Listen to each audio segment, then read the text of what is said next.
Hey, what's happening, guys? It's been actually it's been a couple days. I think I'm getting better with this. I think I'm doing this more often, so things will be more gooder. By the way, for those of you who are aware of what's going on with the Malort shots, which we are going to be doing today, hold on, because we're going to explain the rules. And not only that, but we're also going to kind of go over some good ideas on how we should implement this, since this is new. I've never taken a shot of Malort. I've only ever had like a tiny sip of it. So we'll see where this is. This is going to be the trial run. Note, this will be the first in last time for the Malort. Oh no. We'll see. If it's really bad and it gets a good enough reaction and everybody wants to keep donating money, I'll keep throwing up. I brought a little vomit bucket, so we good. Just a trash can that is waterproof. Oh, by the way, Jim, somebody watched our previous podcasting adventures together, compared us we have to to talk about that.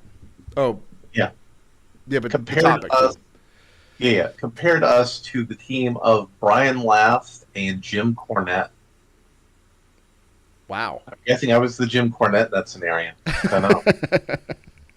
By the way, I forgot I left my air conditioner on. I'm going to go turn that off real quick, and then we'll come back and explain the terms of Malort. My air conditioner is loud. Okay.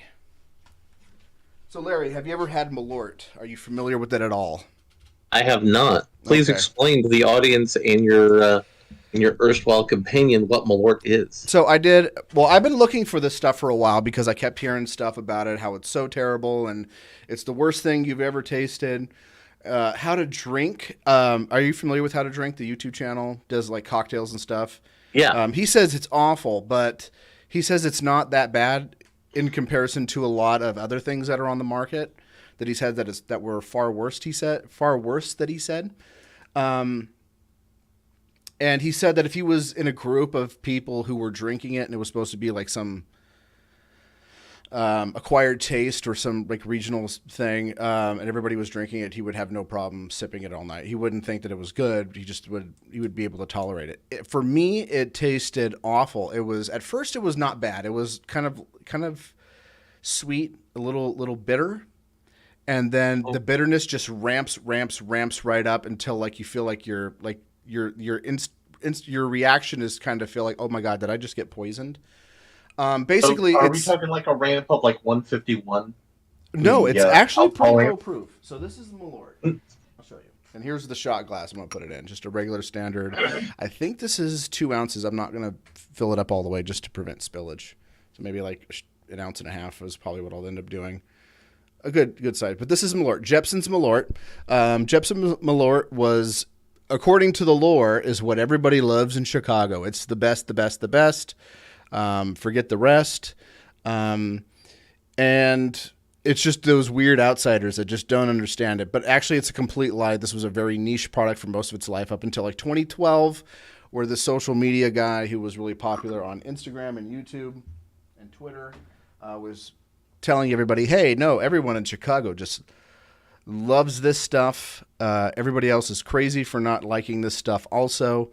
And then everybody just got to believe this fake story, this fake news that everybody in Chicago loves it. And Chicagoans kind of were like, okay, fine, we'll run with it. Anybody who comes in from out of town, they're going to be like, oh, well, welcome to Chicago. You got to take your shot of Malort. It's customary here. It's a rite of passage.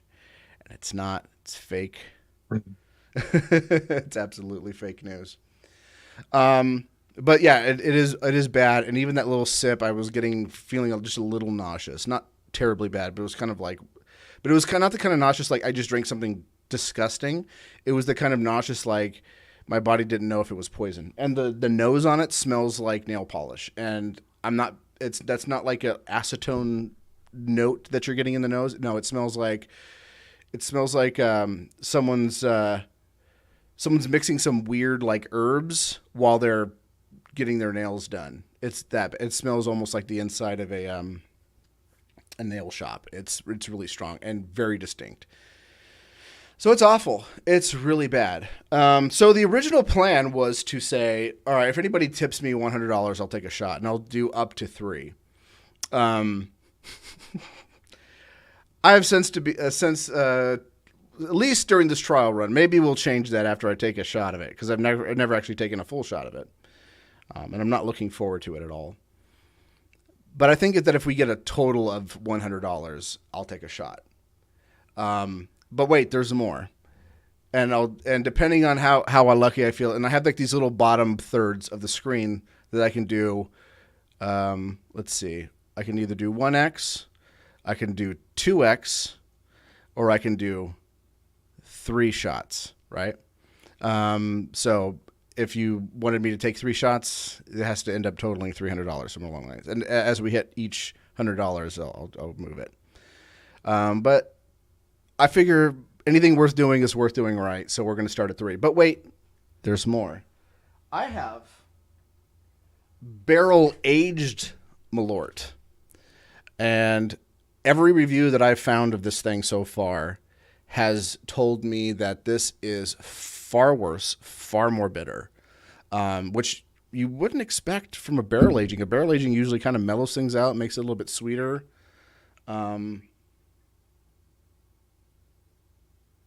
But it's a thing.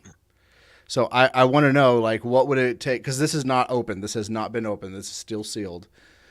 What would it take for me to actually try that? Well, I mean, obviously $100 because you set it for $100. Well, yeah, that's for the regular Malort. But the barrel aged Malort, do you think that it should be like if one person donates $100 or? I mean, here's the thing. You don't know how much worse it tastes. Or worse, this could be the Malort that actually tastes good. I doubt. That's a cap. That is a cap. I don't see how that's even remotely possible. I think the only way that this could ever taste good is if somehow,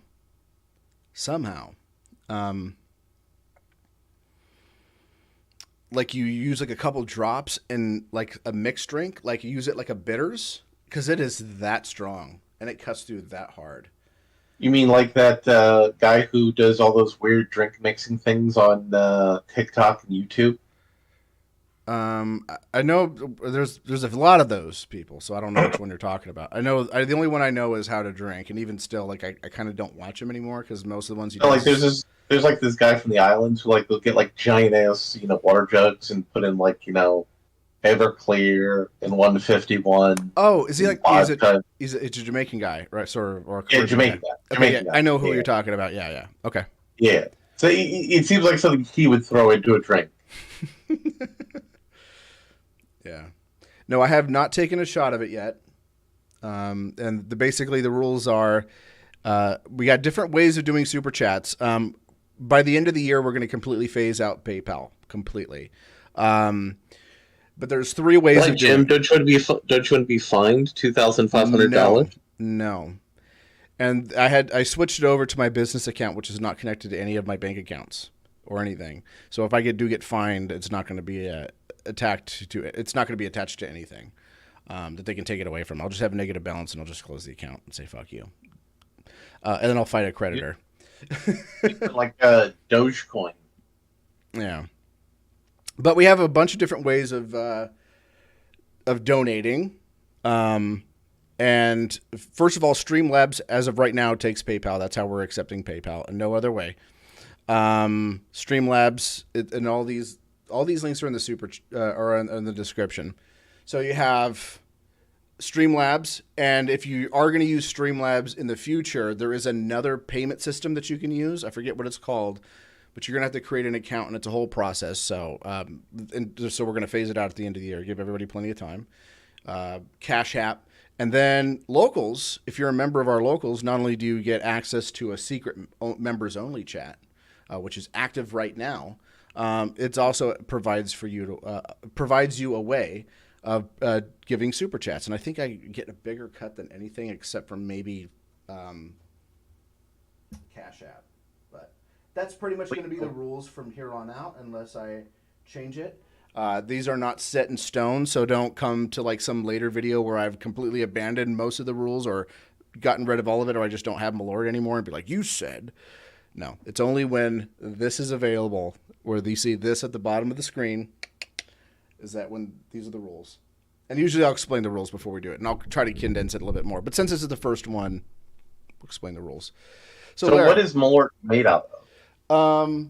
It's a proprietary blend of herbs and just spirit and possibly some other flavorings like sugar.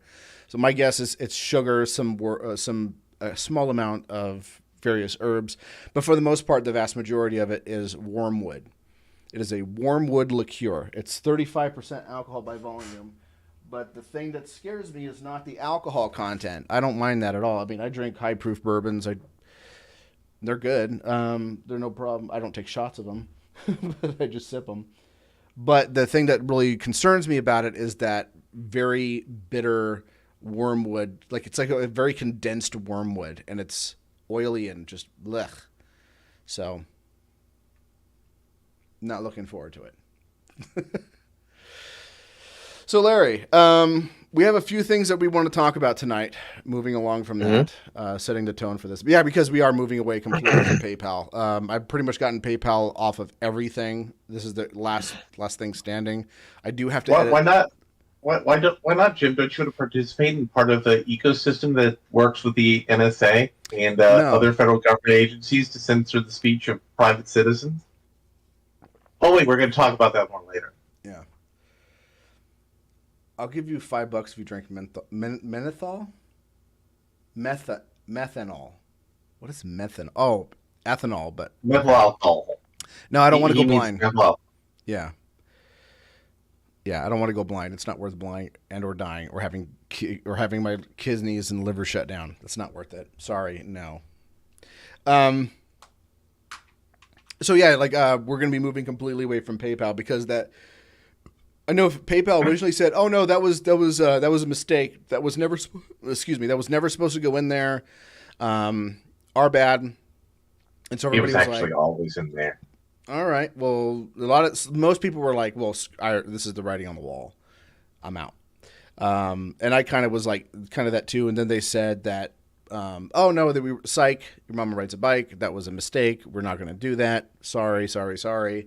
And I was kind of like skeptical, but I was still kind of like, we'll see how that goes. And then once they reinstituted, I was like, all right, done. That day that I heard it, I started closing it off, switching stuff over, getting things ready to move over. I still need to remove the links from the Lulbert's webpage, but I think I have links to it on jimjesus.com. Jim, are you supporting misinformation and disinformation, which is doing things the government tells you that you're not supposed to do? Well, apparently, yes. I mean, because that changes every week. If you were to ask me like 2 months ago, do I think cloth masks will prevent COVID-19 transmission?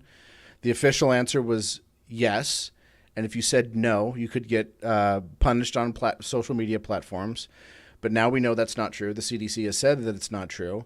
And you could be punished by losing your medical license in California for saying that. Yeah, but I would never, ever go back there. Thank God I'm not there anymore. I want to completely move away from PayPal. Fuck PayPal. And if you use PayPal, I highly suggest you start transitioning away from it. There's other payment processors that work with pretty much everything else. Even if you're still using Patreon, Patreon has another one. I think it's called Skrill.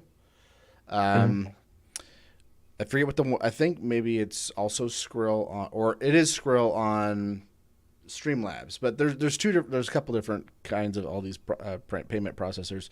There's also Stripe, which is what Locals uses. So you have plenty of different options. You don't have to use this stuff. And I highly recommend at least until the government determines that Locals is a threat to democracy. Mm-hmm. At which point, then the Stripe will stop supporting Locals. And after a red wave, it's entirely possible they start really cracking down. It's entirely possible. Sad to say. Drink Malort, it'll neutralize some menthol. No. So I want to talk a little bit about something. So let me open up Edge. I want to pull up this. Are you familiar with Blake Masters at all? I am. He's the candidate for the Senate in Arizona. What is your opinion He's of Blake Masters? If I were in Arizona, I would vote for him because he's not Mark Kelly.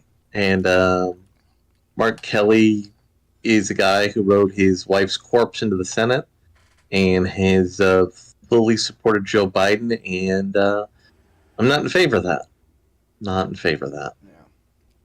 Yeah, he's particularly awful. He's pretty much just like a person that's just going to be there to rubber stamp Biden's agenda. And because we've entered a stage right now where our government and our political parties are basically acting like a parliamentary system, even though we don't have a parliament. What do you mean by that for the people in the nosebleeds? For the people who are in the nosebleeds, or as Rush would say, for the folks from Rio Linda, that the parties are no longer... Wait, I'm not familiar with this. So Rush would get a lot of dumb callers from Rio Linda, California. So he would make a reference to Rio Linda. All sorts of talk radio hosts have things like, for the Steeler fans, for people who are from Ohio. Things of that nature. So, what was I about to say? Oh, yeah. So, what I'm meaning by that is there was a time where, your Republican congressman in your state his views would be based on, what's going on in your state. And your Democratic senator and Democratic congressman, same thing. Now it's basically become nationalized. The nationalization of elections started way back in 1978. And we've just been getting more and more nationalized. Excuse me for a moment. Okay. I had something stuck in my teeth there, and I was saying, like, that noise got to be audible on the show. So, yeah, we've have this nationalized party system. So what matters to you in Arizona? Things like water rights, things like land usage, things like parks, things like, diversifying your economy.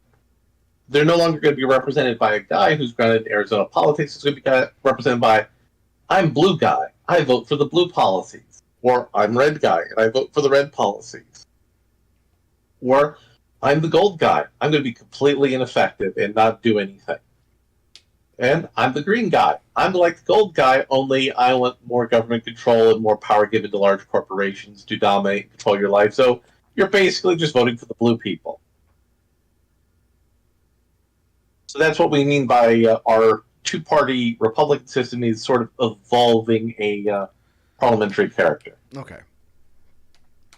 So, the reason why I'm bringing him up is he is kind of like the topic du jour amongst libertarian people, mostly in the circles of the Libertarian Party, for a very He's important connected to Peter Thiel.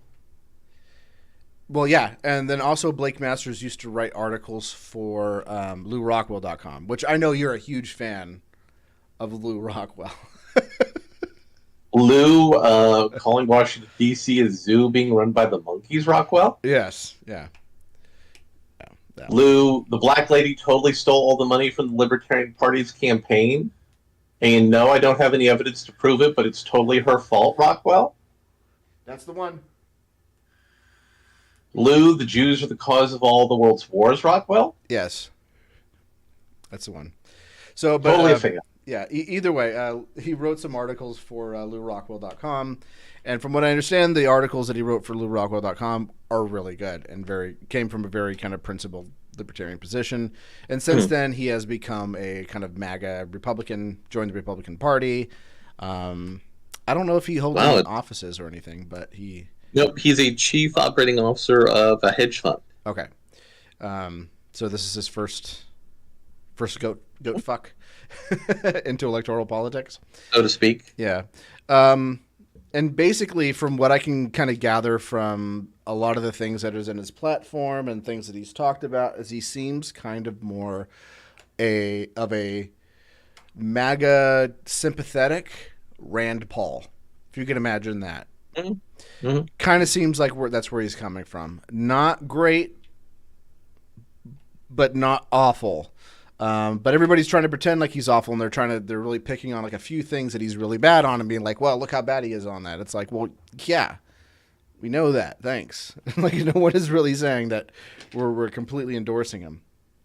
But, and he's most likely going to win in large part because the hard MAGA candidate for governor is doing so well. Yeah. And she's likely going to have coattails. So, yeah, and she is fucking great, by the way. Not her policies. Don't get me wrong. But but the way she presents herself and stuff is fucking hilarious. I think last night she tweeted, where was it? Hillary Clinton had done a video or an interview where she said that she was awful or whatever, and she was like, "No, I completely agree with the senator. By the way, just for the record, I'm in good health. I'm not suicidal, and my brakes are working perfectly." And that's another aspect when I said that we're going to a parliamentary phase of our election. You want the British Parliament, right, Jim? Mm-mm. A core component of the British Parliament is parliamentarians taking the piss out of everybody. That's another aspect of how we're becoming more of a parliamentary system. Because I remember when I was really into watching C-SPAN all the time, and I was an actual political junkie. This is when I was a progressive and I believed in government. I would watch it and just get bored, but it was but I still had curiosity because I was interested in the things they were talking about. It was just the way they presented it was always so boring.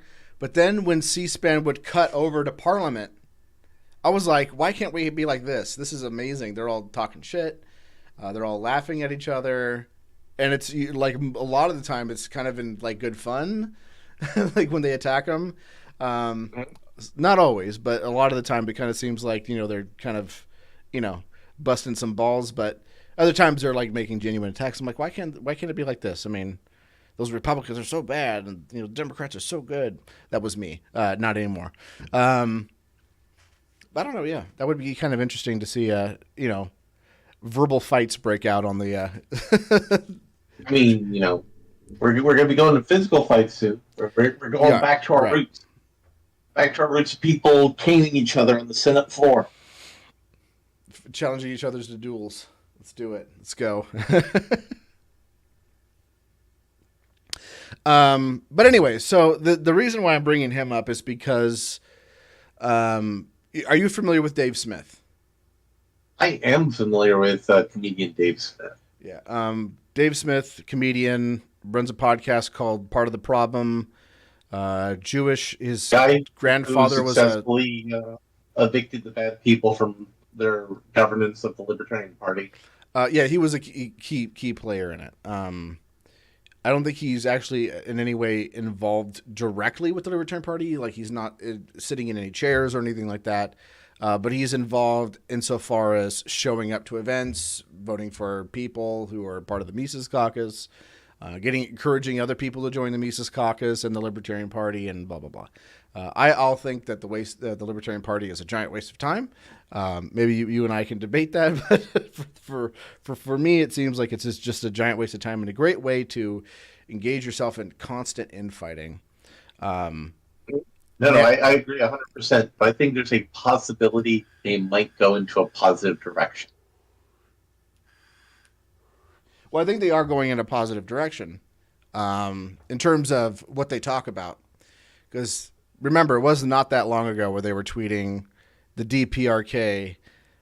What was it? The DPRK, is more free than America. Yeah, more free than America because you can smoke weed there, which it wasn't even true. The article that they linked to it was it's kind of fuzzy. The law's kind of fuzzy. It's because all the laws are fuzzy there. It's basically whatever the state doesn't want you to do, they're not going to write it down on a piece of paper and say it is now illegal. They're just going to be like, oh, if we catch you doing it, we're going to kill you. And then we're going to kill you. You're governed by the law of rules, not the rule of law. Right. Yeah, exactly.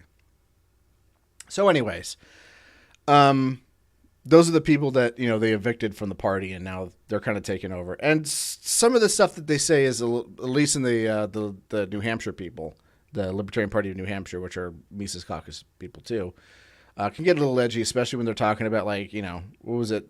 $6 million minimum a minimum wage of $6 million or you're anti-Semitic. There's nothing like inherently bad about that, but it's just plenty of ammo for people like the SPLC to write hit piece after hit piece about it, and be like, and use that as like, haha, we have receipts that they're actually racist. But by the way, they were always going to write that article. They just needed because they were working for the government, right? And we're going to talk more about that later. Yeah. So, anyways, Dave Smith was like, there was a guy who was running for Arizona Senate for the Libertarian Party by the name of Mark Victor. And Mark Victor I was kind of watching videos waiting for the, the time to come around to do this. And he seemed pretty principled. He seemed like a really cool guy. He seems fine and everything. But let's face it, Libertarian Party, they're not going to win any seats, any major seats. They're going to win small local city council members in really kind of rural cities or towns. Maybe some people control board. Yeah, maybe some. There's a couple of like lawyers who are part of the Libertarian Party. Shush, that might get elected judge, and some people on the school boards, and that's pretty much it. There is one lady who is a state senator in Tennessee who is as I would say, is not exactly the brightest peanut in the turd. She thought that a governor was a federal office. Just a brilliant woman there. Try to own me. And I was like, wait, what? Governors are a federal office? Oof. Anyway, that's pretty much all they'll ever win. That's all they'll ever be allowed to win because the Democrats and Republicans run the show. They can waste everybody's time. But we already talked about this in one of the other streams. But, they can waste everybody's time and money who are third parties who are going to be an actual threat. Or give them money. Because, again, remember, right, the only way to have democracy is to make sure that you win and the other guy loses by any means necessary. Yeah. And by the way, Republicans do the same thing with the Green Party. They'll give them money or encourage any Democrat who are like, why don't you stand by your principles and vote for Ralph Nader? Because they know that those people are gonna vote for Al Gore to protect themselves from George Bush. But anyways, getting off track. So so Dave Smith endorsed Blake Masters because he said that, look, like Mark Victor is a great guy and all, but this is an important race. Mark Kelly is so awful. And Blake Masters does have a history of understanding things like the Federal Reserve and stuff like that. So he's good enough. He's not good, but he's good enough. And so he endorsed him. And everybody gave him shit, but he's like, I'm not an official for the LP, so I can endorse whoever the fuck I want. I don't have to. I'm not required to be partisan at all. And also, let's be real for a moment. All this stuff with CRT, and we need gender affirming care and all this other nonsense. You need somebody to be a check on that pendulum swing, Overton window swing, and If these stakes weren't as wildly, roundhousing as they are, sure, voting for the Libertarian would make sense as a tactical decision. But there's big drunken swings, and we need to keep them going in the wrong direction. Yeah. So, I think that's a reasonable position for him to take. And, he's not the chair, vice chair, Libertarian in chief. He's not part of the board of the Libertarian Party or any Libertarian Party local office or anything like that. So he can endorse whoever the hell he wants, right? And he's thinking strategically. And then everybody was upset that they wouldn't support Mark Victor. And then Mark Victor, a few days ago, came out and said that he's dropping out of the race after having a podcast back and forth with Masters. Decided to pull out of the race and endorse Masters. And now everybody's mad. What? Yeah. And the people who are also mad, which a lot of the critics of the Mises Caucus in there accuse everybody in the Mises Caucus you're all supporting Blake Masters, which the vast majority of them aren't, have been constantly saying the whole time, no, this is bad. He shouldn't have done that. He should stuck to his principles and everything. But then still, it doesn't matter. People want to lie about the Mises Caucus, which whatever. I have my issues with the Mises Caucus. I've made them known. which is why I was only a member for a brief time. I still donate money to them just because their opposition is so awful and so evil. I mean, one of them did get bit by a bat. Yeah. I mean, that's clearly a sign that they're a representative of the dark powers. Yes, exactly.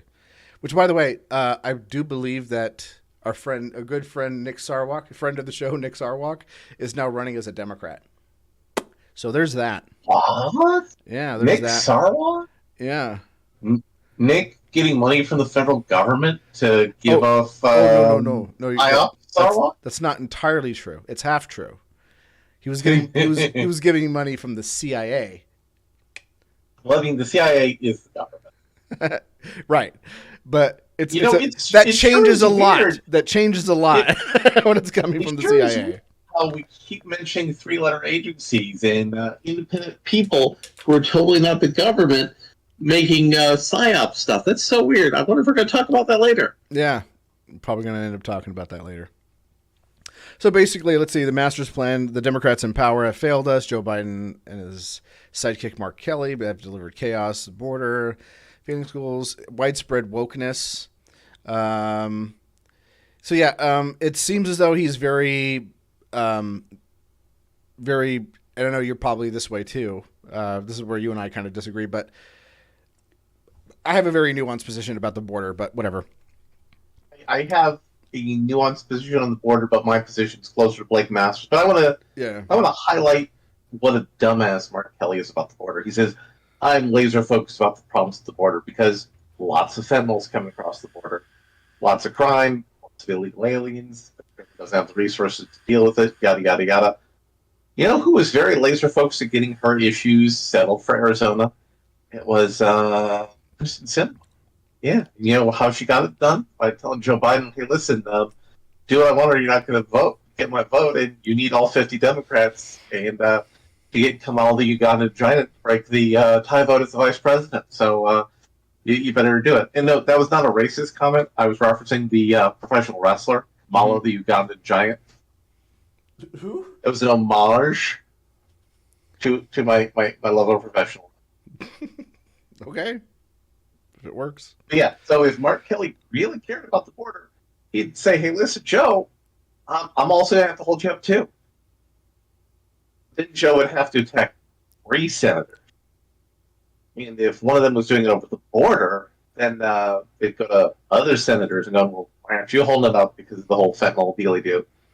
You know, why aren't we passing laws to prevent U.S. pharmaceutical companies from giving base components to Chinese companies that the Chinese companies then send to the Mexican drug cartels to make fentanyl? It really gets a noggin jog, it doesn't. Yeah. So yeah, my position is very much more open borders, but I just want to. It's on my very low on my priorities list. There's lots of worse egregious things that the government is doing. So I believe the government's entire position on immigration is retarded. And I'm not saying retarded as in pejorative. I'm saying retarded as in the technical definition of the term retard. It has been retarded. It is going backwards. It is in a constant state of retardation. Okay. So first, you have to fix that problem. And that problem has a lot of complex things in. Kamala the Ugandan giant did attempt to go and address some of those problems. I mean, she didn't do them well because she doesn't have a good thought in her head, which is why she imprisoned lots of people for crimes and violations of their civil rights and was cited for it by the federal government because she's not a bright person. But she at least, went to the source of the problem and tried to talk to the people down there about it. So, I mean, they at least made a stab at it. And we have to fix all those problems. But again, what's happened is because our government hasn't been doing their job, these drug cartels have gotten set up. They are importing people across the border for illegal labor, for sex crimes, and for narcotics. So because of that, we need some security at the border to, control some of that stuff.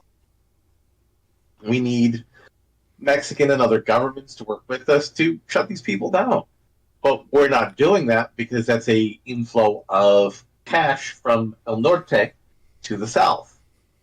At one point in time, transfers from narcotics was the third largest transfer of funds from America to Mexico. The other being illegal aliens and oil.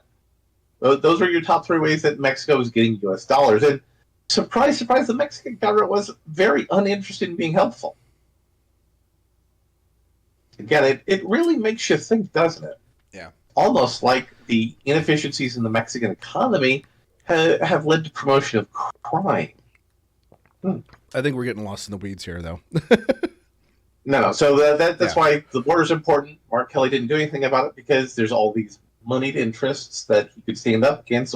But if he did all that, he'd have to do his job. And the problem we have in Washington today is we have a lot of people who don't want to do their job. Yeah, and I think like the other things, I think most of the things that people have problems with the border on, I think a lot of that can be solved through other means, right? So if you want to stop like the sort of people who are going to come here and just suck up Social Security and whatever program, right? The solution is to end the program. Drug war and the drug war. Yeah, in the drug war, and then the kind of fentanyl problem will kind of go away if people can have access to safer opioids.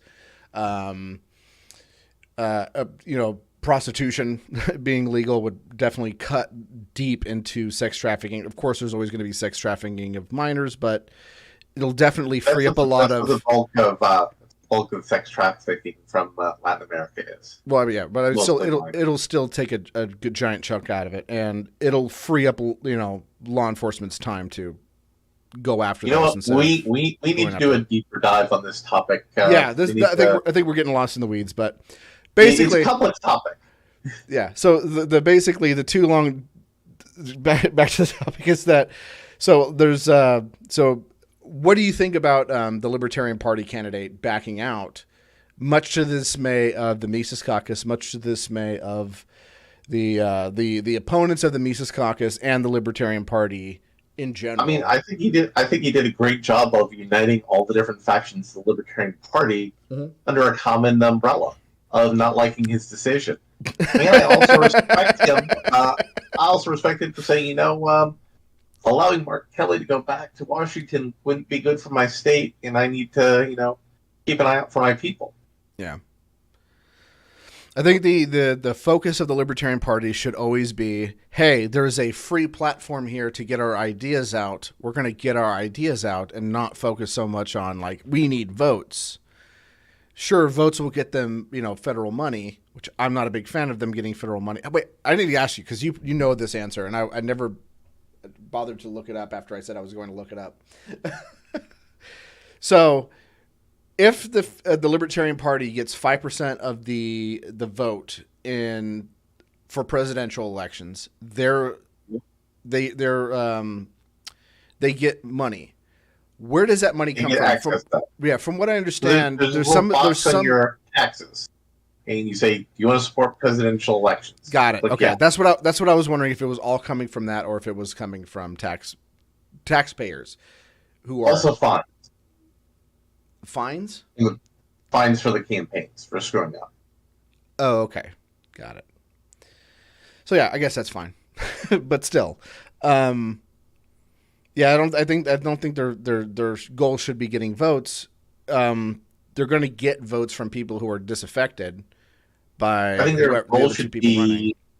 Their goal should be: we want to get our ideas on the national presidential debate stage. We need to get enough support to get on that stage. But I don't think they're going to let that happen after Ross Perot.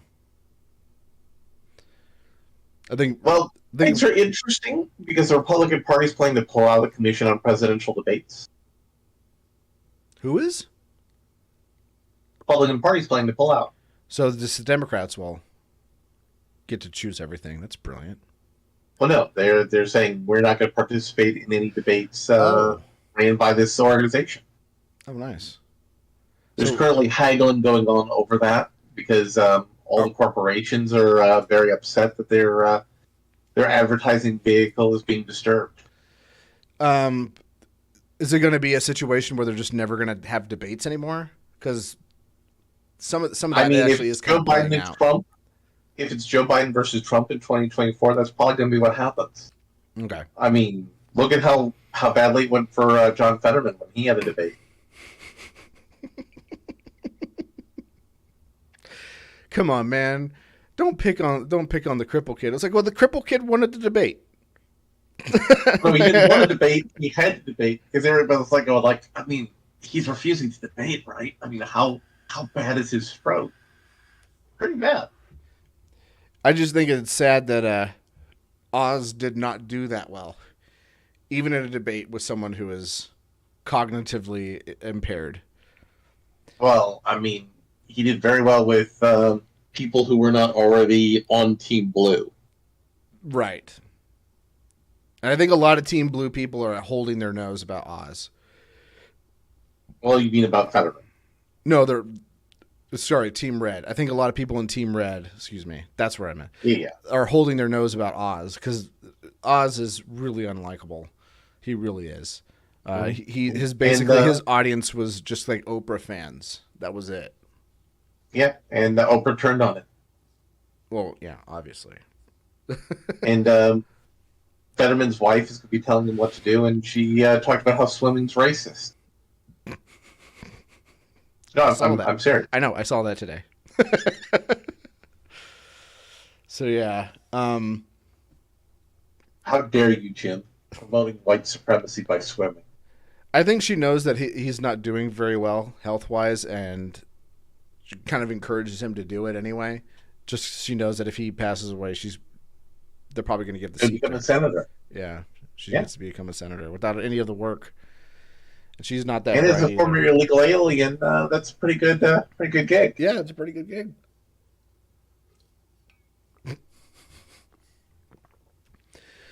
So yeah. So what is this link that you sent me? The secret bipartisan campaign.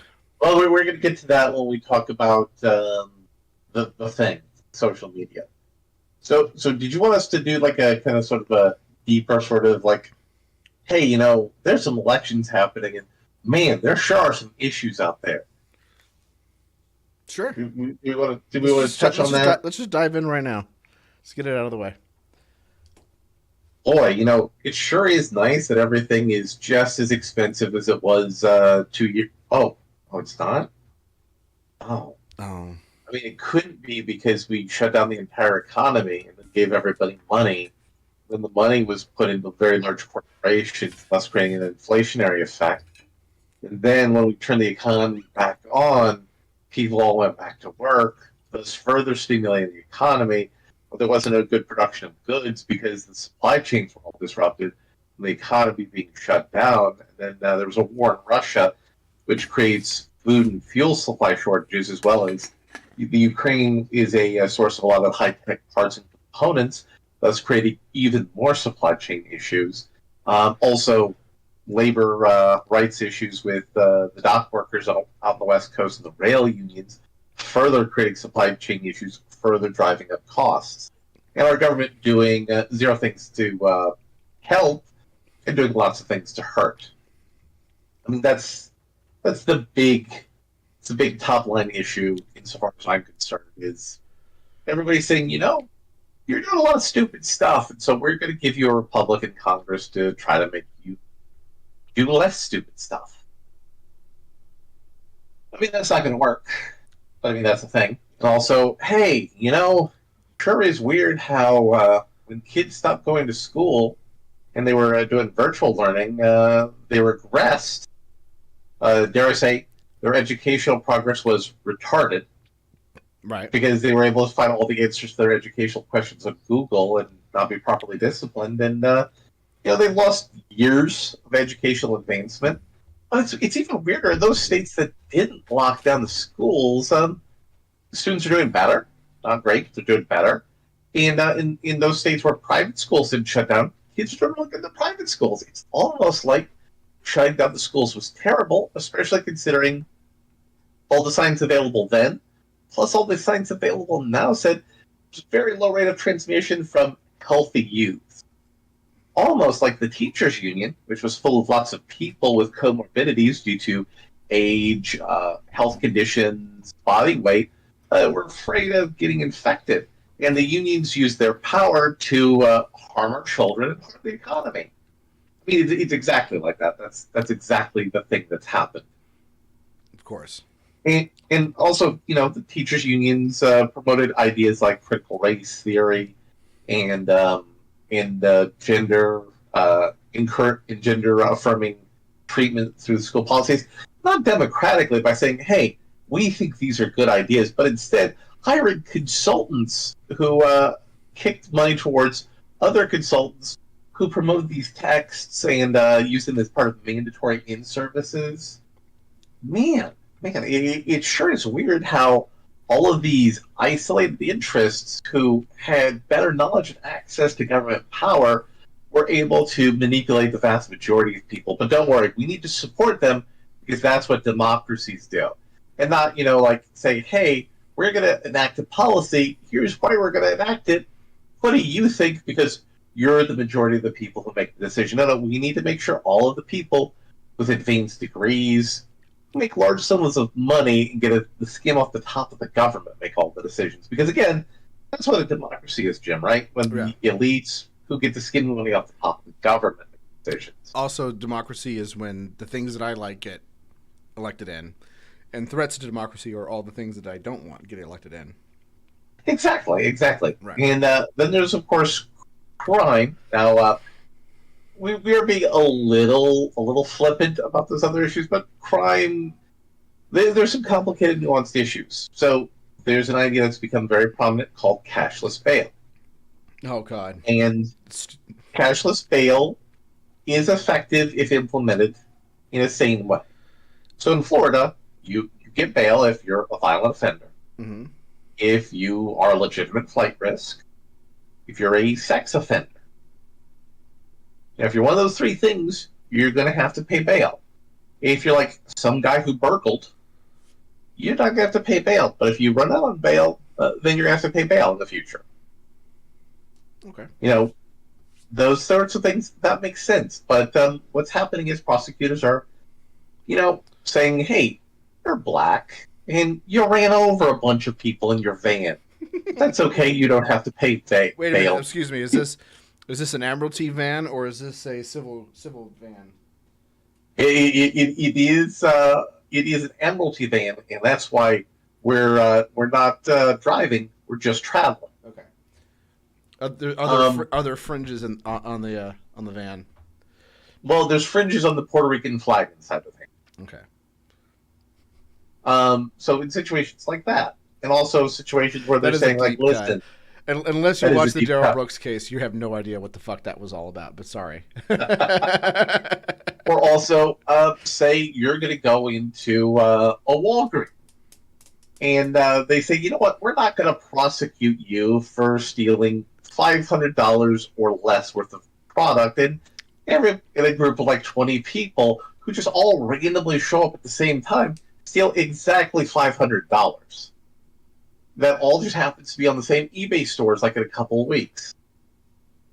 We're just not going to prosecute those people.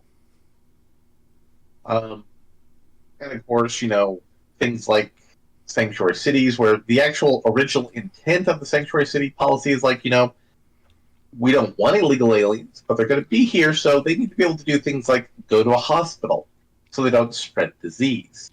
Or if a spouse of an illegal alien, who's likely an illegal alien, is getting beaten, she can go to the police and say, my husband's beating me.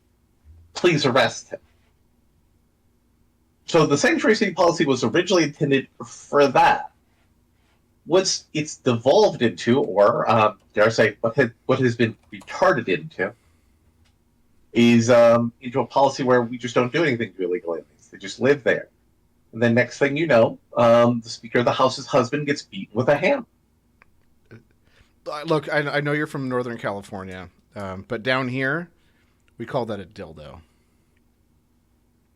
I mean, it's San Francisco, though, right? I mean, the cops there, I'm sure they see people getting beaten with a dildo all the time. Yeah. I mean, that's why you could do it in San Andreas. Right. That was one of the weapons. And by the way, guess where you found that weapon? It was either in the sex shop or in the bathrooms in the police station. Nice. Yeah. Also, part of this new general crime policy is, we got homeless people. So instead of, saying, hey, some of these homeless people are dangerous and have severe mental illness, we should take care of them, they just allow them to be mentally ill and homeless on the streets, and they're committing some attacks on people because they're wanting help. And the only way for them to get help is to beat people. And then the cops will arrest them, they'll go to jail, and they'll get off the drugs. Also, that's actually another element of the cashless bail policy that's a problem. Because what I've heard someone on the radio explain is when he was on meth, when he would commit a crime, he would go to jail. He'd be in jail for a couple of days until he got processed, and then he'd have the opportunity to get off of meth and start to say, wow, I've been on a meth bender and I burgled some places. Maybe I should stop. So this general sort of atmospheric crime policy is a problem. So let's talk about it. Everything costs too much now. There's all sorts of crime and drugs. Schools are ineffective at teaching kids weird things. And the government is telling you if you don't like what they're doing is you hate democracy and freedom and you hate minorities. Right. It's really weird why all these Democratic politicians in even Democratic states are starting to sweat things. It's really weird. It's really weird. Well, they're sweating for real. What do you think the outcome of this election is going to be? Like how I mean, I think we're definitely going to see the Republicans take probably both houses. Seems like that's... I think the Democrats are going to take the House of Representatives. I think it's going to be 25 seats or more majority. It's going to be a comfortable House majority. Mm-hmm. It's going to be 51 or 52 Senate seats. I think Herschel Walker is going to somehow win. It's going to be close, and there's going to be all sorts of lawyering shenanigans. I think he's going to somehow win. I think Dr. Oz is going to win. I think enough people in Pennsylvania are going, listen, we can't have Strokey and McGee as our senator. I think Alan Laxalt's going to win in the great state of Nevada. Oh, thank God. I think there's... It almost makes it a little tempting to go back if that's going to be the case. Because Steve Sisolak was the reason why I left. Oh, no, it was forced out, rather. Yeah. Yeah. And he's a real I piece of work. think Blake Masters has a real shot at winning. I think there's a chance in New Hampshire, but it really depends on how the New Hampshire voters break, and the spike in heating oil in New Hampshire could give that seat to the Republicans. And that's just if it's a regular tier election. Because, there's some other weird things that are happening. Crime is so bad in New York City that they're going to elect a Republican governor. And that could have the consequences of all the marginal seats going to Republicans in the Congress. So there could be a lot more Republicans in Congress. And we could see Colorado's another seat that's kind of on the edge there. And if the guy running for Republican Senate in Colorado does well, a lot of other Republicans could do well. And we could be seeing a lot of pushback on all of this nonsense. By the way, I know I'm looking up the betting odds, and I know the betting odds are not very great. I don't think there is anything that's really great to determine what it's gonna be, but it's just one of the things that I look at. Let me see this. I mean, I would check what the Irish bookies are doing, because they generally tend to hold themselves to a higher standard. Let's see. Let's see Senate map. So yeah, it looks like 42 are safe or not up for Republicans. 4 are leaning GOP. 8 are toss up. But if you look at what's interesting about this is, and you don't really get this kind of information from, let me close that, from the betting odds stuff. It just kind of puts out a number, and they're basing it off Predict It. But if you notice that a lot of these kind of changes keep doing this, they keep going. Leans Dem goes to toss up. Likely Dem goes to well, that's one. That's the outlier, but that's Vermont. So Washington leans Dem to toss up. A lot of them are definitely going one way. Let me see the full race change. A lot of them. There's a whole lot more. This is just recent. Illinois went from safe to likely Democrat. North Carolina went from toss-up to leans GOP. Do you know why he went to likely Democrat from safe? A homeless Joe tried to shank the Republican candidate for governor. That's funny. New York went from safe to likely Dem. Connecticut went from likely to leans Dem. Iowa went from safe GOP to likely GOP. The only thing about Iowa right now is basically the senator there is really old. And it's weird. Voters are starting to feel uncomfortable about people with cognitive or possible cognitive decline being in government office. Yeah, but you can see this trend right here is that it's definitely going up. The trend is definitely going up. Because basically it's a referendum on the status quo. And Joe Biden said, hey, I'm just Joe Biden. I was around when Obama was president. I'm going to take us back to good old normal stuff. And Joe didn't do that. Joe was like, I'm going to stop, demonizing our opponents like the current president. Joe did more of it. So people are like saying, listen, we want to pump the brakes on that. Pump the brakes in the situation. I don't think this one is giving me a list of... Oh, governor map. Here we go. Duh. It's highlighted. Ooh. So they're putting what was it, Lombardo in Nevada? They're putting about 80% chance of winning. Abbott's got 93.6% chance of winning.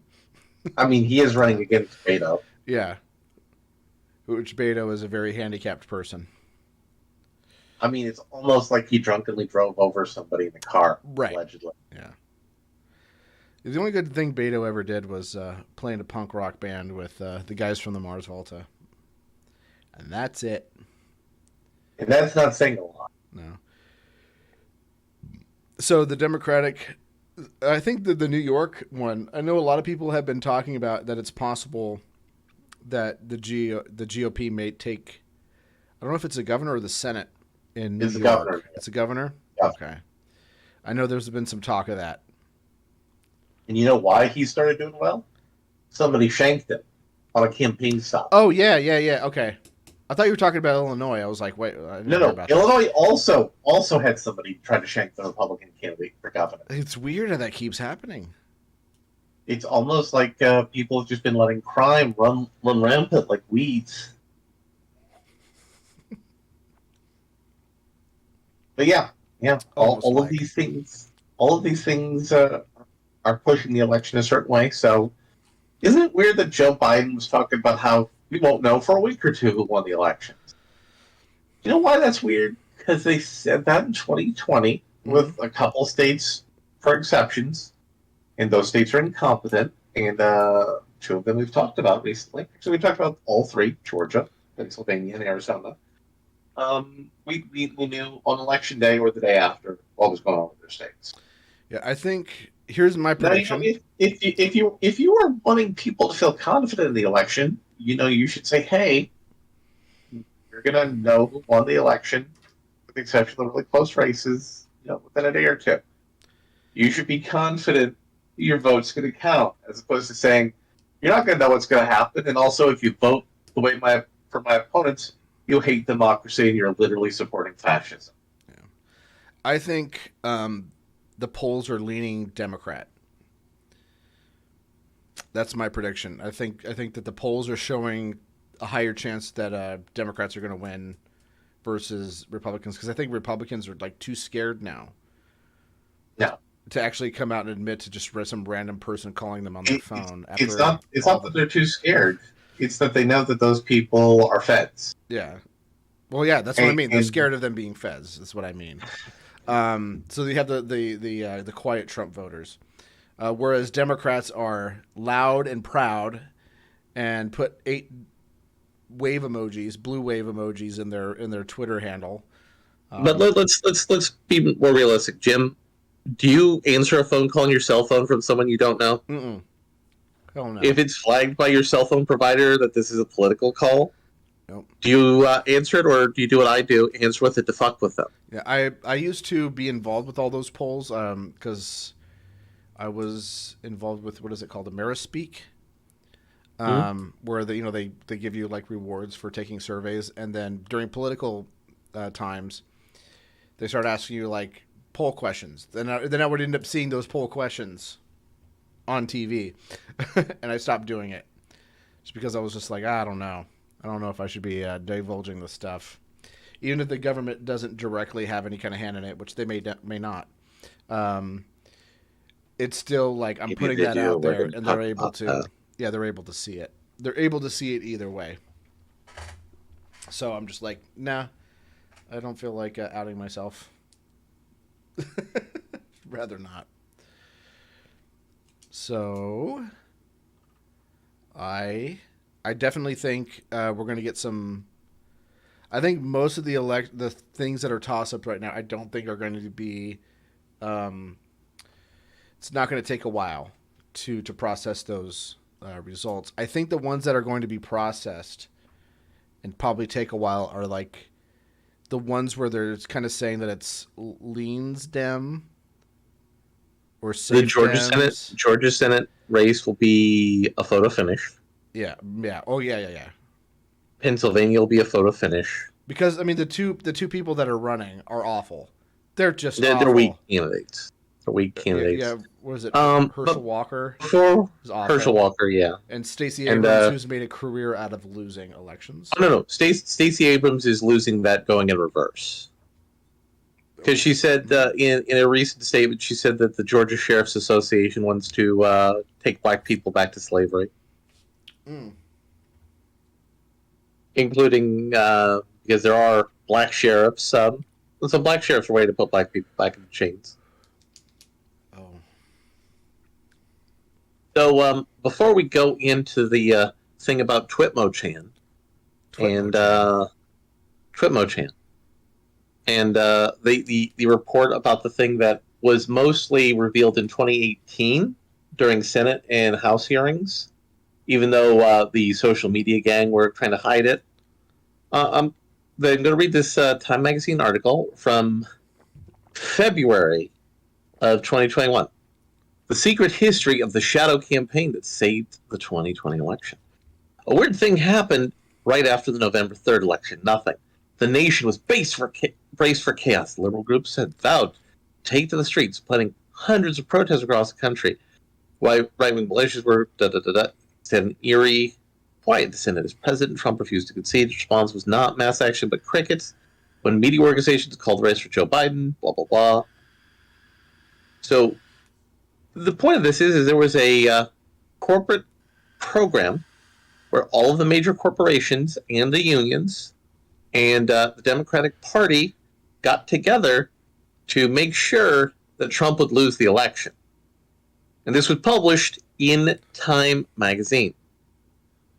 And I'm going to read the start of this thing, which again, in 2019, when they were doing all that stuff to impeach Trump, we heard how there was a campaign run by large corporations and the unions and institutional power structures to try to stop the president at the same time that the politicians were using a trumped-up charge to try to remove the president. Sometime in the fall of 2019, Mike Podhoretz became convinced the election was headed for disaster and determined to protect it. This was not his usual purview. For nearly a quarter century, Podhoretz, senior advisor to the president of the AFL-CIO, the nation's largest union federation, has marshaled the latest tactics and data to help its favorite candidates win elections. Unassuming and professional, he is the sort of hair-gel political strategist who shows up on cable news.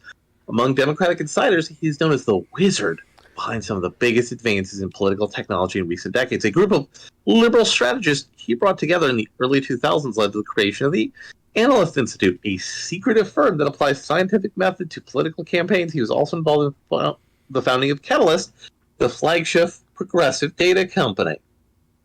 The endless chatter in Washington about political strategy, Podhoretz believes, has little to do with how change really gets made, My basic take on politics is that it's all pretty obvious if you don't overthink it or swallow the prevailing frameworks whole. He once wrote, after that relentless identity, you assume assumptions and challenge them. So he organized the AFL-CIO, did some number crunching, saw some things that were looking bad for the election day. So he organized a group called the Fight Back Table, a coalition of resistance organizations that had begun scenario planning around potential for a contested election, gathering liberal activists at the local and national levels into what they called the Democracy Defense Coalition, a voting rights and civil rights organization, was raising alarms. A group formed of former election officials was researching emergency powers they feared Trump might exploit. Project Democracy. This is totally normal. This is totally normal. He spent months pondering scenarios and talking to experts. It wasn't hard to find liberals who saw Trump as a dangerous dictator. But Porras was careful to steer clear of hysteria. What he wanted to know was how to keep American democracy from dying, but how it might be kept alive. The chief difference between the U.S. and other countries that lost their grip on democracy, he concluded, was that America's decentralized election systems couldn't be rigged in one fell swoop. So weird how they rigged it using COVID regulations to make things really loose. And all these groups that just happened to be organizing, thinking that Trump was going to overturn democracy, started to say, hey, we should do all these regulations to make it easier for people to vote with COVID. Isn't that weird? And you know who one of those people who was involved in this was? Mark Zuckerberg. And he gave out lots of money to support local voting elections. Wait, are you telling Isn't me that weird? Are you telling me that people are partisan and they just don't admit it? I'm shocked to say this, but yes. Yeah. I really don't buy it when people try to pretend like they're being bipartisan. Because more often than not, it's completely disingenuous. Even if they're genuinely trying. Like I will grant some people, like, here's the thing. So I used to be a progressive, and I would look back on some of the things that I would say, or how I would frame things. And I remember at the time of me doing those things, me trying to be fair and balanced. Sorry for the pun, but trying to be fair and trying to be like balanced in the things that I'm saying. And looking back, wait, I'm Jim. like, but no, it's still coming from perspective. But wait, Jim, it gets even better. You know who joined all these left-wing organizations? Oh. The Chamber of Commerce Oh, no. and the CEOs Roundtable. Man, it sure is weird how all of these organizations that benefited from the corrupt political system all united to oppose a president who, I'm not going to say he did a good job of it, but whose entire focus was to upturn the apple cart. Isn't that weird? You know, after listening to a lot of Kanye things, I thought you were going to make a comment about tiny hats or something. But go ahead. No. Sorry. No. It is so weird how all of these things sort of happen. I mean, it would sure be even weirder if all of these large corporations, especially the ones running social media companies, were being told who to ban and who to deplatform and who to remove from the financial system by the federal government, especially the NSA using powers outlined in the Patriot Act. I mean, you wouldn't have any information about that, would you, Jim? No. I mean, you do though. No comment. You do though, because No, there's an article that came out that you were talking about. The amnesty? Yeah, the amnesty. Yeah, please give us amnesty. I'm sorry we screw your lives over, but that was old shit. Oh no, I wasn't talking about that amnesty. I was talking about the article you talked about the other day with the social media companies. Oh yeah. The where they were basically being able to go into Facebook, type in, put a link to a news article, and anybody who shared it got throttled, banned, depending on how they personally rated it, or even the social media. The government didn't do that themselves, though. They gave grants to organizations like the Southern Poverty Law Center to do it for them. Yeah, and the God damn it, SPLC, the Soviet. What is one of the good things that Lou Rockwell did was give them a nice name, which was the Soviet Poverty Law Center. I think that's a fitting title. You know what's funny? Do you know how the Southern Poverty Law Center got their start? I was told that they started out as a bunch of noble lawyers who wanted to help the poor Nope. people, the poor Nope. black people in these areas. Nope. This is the official story. Are you questioning No, the that's not official even the story? official story. It's Oh, not what even the is the official official story. story? The official story is the founder of the Southern Poverty Law Center was a campaign lawyer who organized campaigns who helped Barry Goldwater run his campaign. Mm-hmm. And he took all of his money he made off of Barry Goldwater to start the Southern Poverty Law Center. So Barry Goldwater is responsible for this? Indirectly. Well, so I mean, was Carl Hess involved in any way? Not that I know of. Okay. But yeah, so we have that. We, of course, have the fact that Facebook, Amazon, PayPal, et al. Have regular conference call meetings with the government about threats from disinformation and misinformation, as well as threats to their network security. Oh. And that's how everybody deplatformed Alex Jones all at the same time, because they were all at the same meeting where the decision was made. And that meeting happened to be fostered by the Department of Homeland Security. So yeah, it's all coming together. And you know what's weird is there was a time when Rush Limbaugh almost owned an NFL team. And that was back when we had people like Bob Dole as the face of the Republican Party. And now, Tucker Carlson can't get ads from anybody reputable like Coca-Cola. And Donald Trump will very soon be viewed as a moderate Republican figure. It's almost like saying that people are deplatformed from access to money or society radicalizes them inherently and leads towards radicalization that promotes violence. And on top of that, I mean, the Democrats democracies are do. giving money. The Democrats are giving money to MAGA Republicans and encouraging the role. Mm-hmm. They did this before. They did this with Donald Trump. That was their test case. They supported Donald Trump because they thought no one will ever vote for this weirdo because he's too radical. We're going to support him, give him money. They did a study of the news organizations, what they did with Trump in 2016. They gave him the equivalent of $5 billion with a B of free media coverage. Yeah. And I think they also gave him cash money to his campaign as well. And they were like, "There's, if Hillary Clinton has to run against Donald Trump, she's going to just sail. She's going to coast right into the White House." How well did that work out? So after that dismal failure, what did they do? They're doubling down. And I think that's the big problem with the Democrats in terms of strategy right now is they're not taking a step back, going, "Okay, well, there is a lot of people really upset about the way we're handling trans stuff, how we're handling abortion, rights with Roe v. Wade." Hold up, Jim. You know that the NPR in Michigan actually broadcasted abortion on the radio? I remember it. I know you remember this. Lena Dunham. No, yeah, she talked about her abortion. But I'm saying like an NPR affiliate in Michigan live broadcast an abortion on the radio. But do you remember when that happened? When she did that, Lena Dunham went and got her or talked about her abortion. I remember she was even talking about having another one, or the next time that she had one, she was going to have it filmed. And a bunch of people were like upset, including a lot of like Democrats were like, "That is a terrible idea. Because it's gross. It's gross." Our official position on this is abortion is not good, but you have the right to choose, and we understand when things come up or whatever, and you have the right to to choose, but it should be safe but rare. I think that was or rare but safe or something along those lines.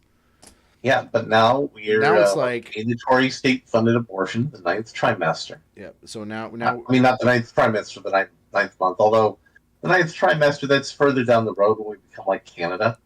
And they say, "Listen, you're asking for too much water. We could just give you an assisted suicide instead." No, I mean that's the thing that they've been having in Canada. They've been having doctors telling patients, "Listen, you're costing too much resources. Why be so selfish? You should get a medically assisted suicide." Mm. That's the direction this train car we're on is going. And above the sign, above the gate, it says, "Work shall set you free."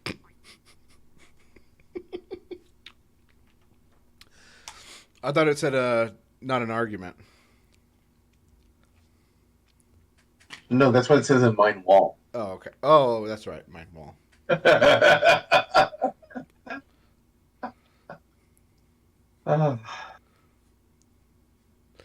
So yeah, that's the elections are coming up, and a lot of weird stuff is happening because we've let weirdos take over corporations, take over the government, take over the schools, and take over all the institutions.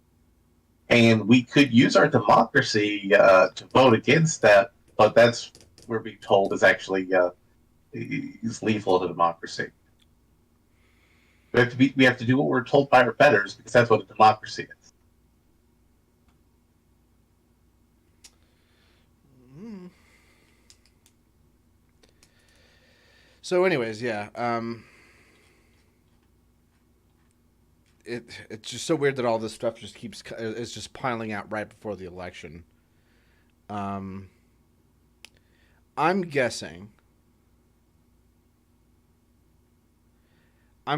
that it's entirely possible that a lot of there's some people in the media that are like, I think we've gone too far in a few places.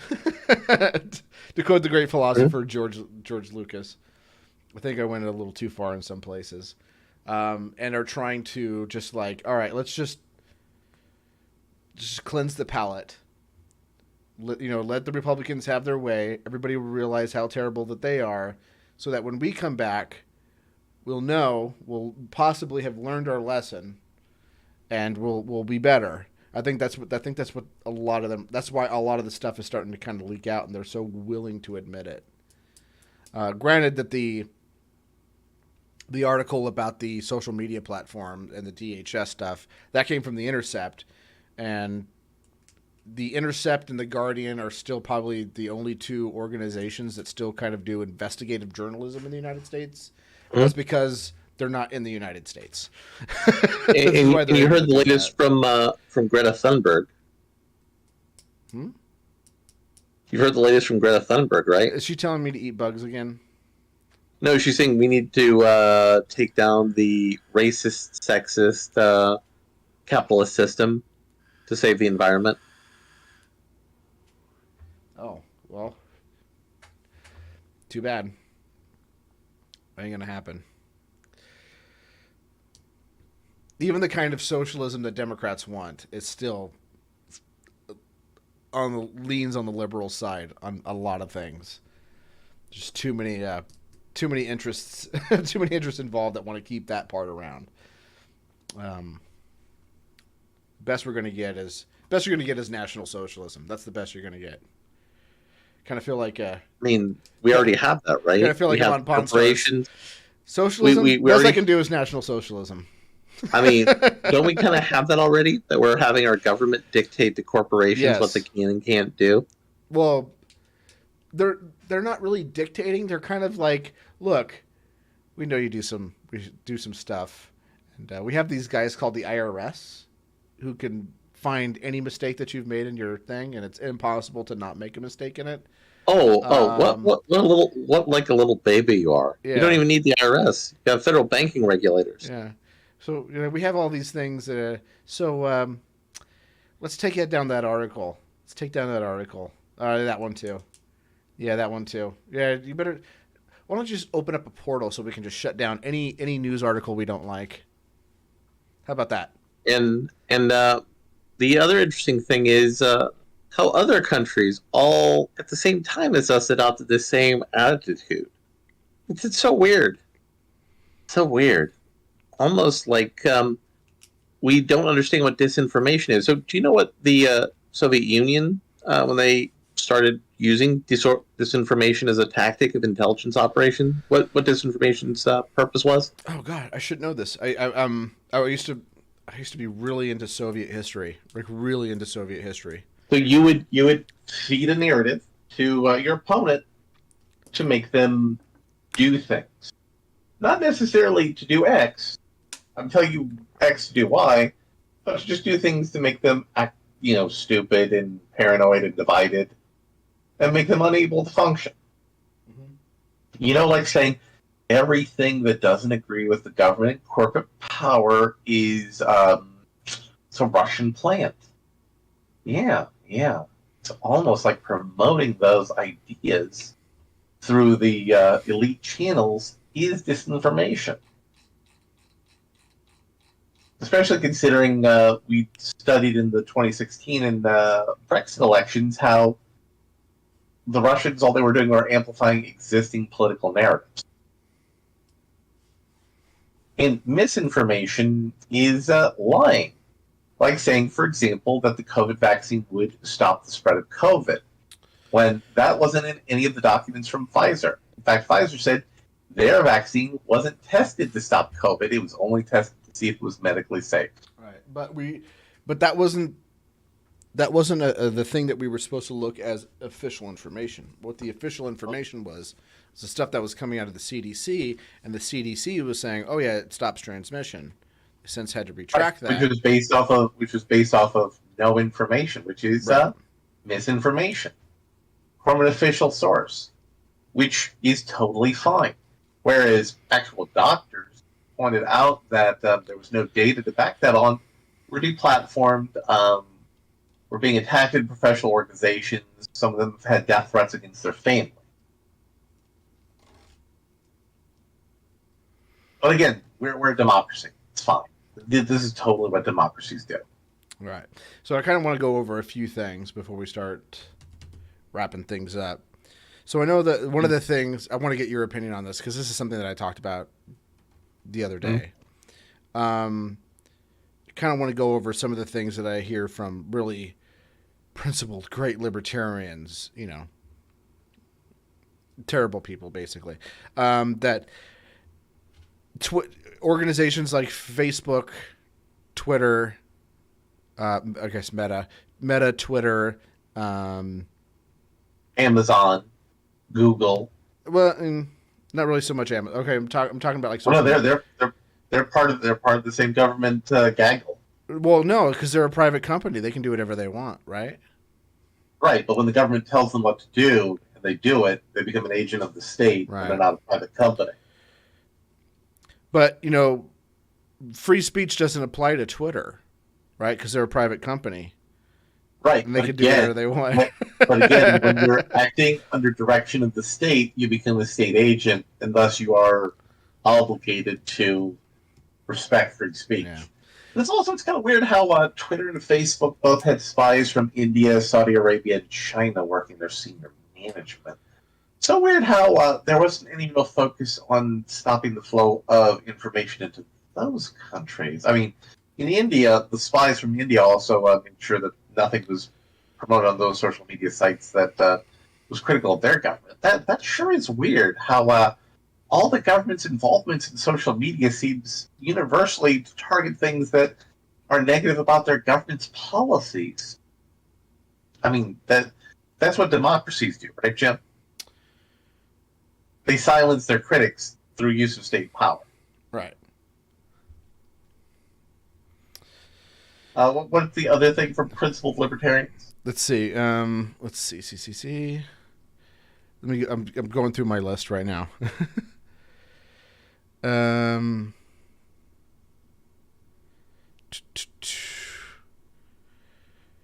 see. So we've already talked about how the how the Patriot Act has enabled the government to use banks and social media companies to control private speech and to subordinate all private speech to function as an act of the government. Well, how about this? Because I know that you're not a fan of this idea, or maybe you are. From my memory, you weren't a fan of this. How do you feel about a national divorce? however that could look to be, whether it's 50 individual states or various different states kind of clumping together, or kind of split it down the middle and break, or Jesus land, however it's possible. What is your thoughts on that? Good or bad? My thoughts on the national divorce is, number one, it's extremely impractical, a lot of logistical problems. But number two, there's an expression I have: decline is a choice, and nothing says your country declines by having it become two countries. So this is a choice until it's no longer a choice, and we're taking that train into the gates that say cashforgold.com sponsored work will set you free. And once we get there, we're going to split into two ways. And we can avoid that gateway. There's like off-ramp. But we need to make the choice to get off the off-ramp. We need to make the choice to say, you know, the people we're electing are doing bad things that harm democracy, that harm our country, harm our neighbors, that harm our friends, that harm our family, and that needs to stop. What do you think is, before I get into it, what do you think is a more plausible way of handling things? Should, or at least politically viable way of doing things? Scaling back regulations, basically removing all of the things that would prevent, a libertarian future in the federal government, or having a group of states or all 50 states as their own nations, or however you want to see it, and having some of those actually have more libertarian leaning. Neither are practical. And here's something else. I'll send you the video later. Somebody broke down the actual logistics of what American Civil War II would be like. Well, no. I'm not talking about like a civil war. Like, what if? No, hold up for a second, Jim. Okay. What section do you think is, if the two parts of the national divorce were to have a fight? Not necessarily an actual all-out civil war, but to have like a fight, like the Irish Troubles in Northern Ireland. Which side has all of the best resources for being victorious? Jesus Land or Leftopia? I don't know. I think Jesus Land. Well, Jesus Land would have things like Jesus oil. Land has oil, has food, farming, has young people, has young people of military age who are also healthy enough to be in the military or paramilitary. They haven't gotten castrated yet, you mean? Mm-hmm. So that's not a good ending for either side, but it's especially not a good ending for the leftoids. Yeah. They think they're going to win. Yeah, I'd never understood that whole, like, well, we're going to have a civil war and we'll have the federal government on our side. It's like, you don't understand. The vast majority of the people that are in, well, not vast, but a very sizable majority of the people that are in the U.S. Army, Navy, Air Force, you name it, are going to be coming from the South. Like, I think they have the highest recruitment rates. South and West. Yeah. Okay. But if we want to put our country back on the right path, we don't even have to do anything as extreme as curbing regulations or a national divorce. We need to start with something very basic, which is have the federal government every year pass a budget. Mm-hmm. We've only passed 2 since the 80s.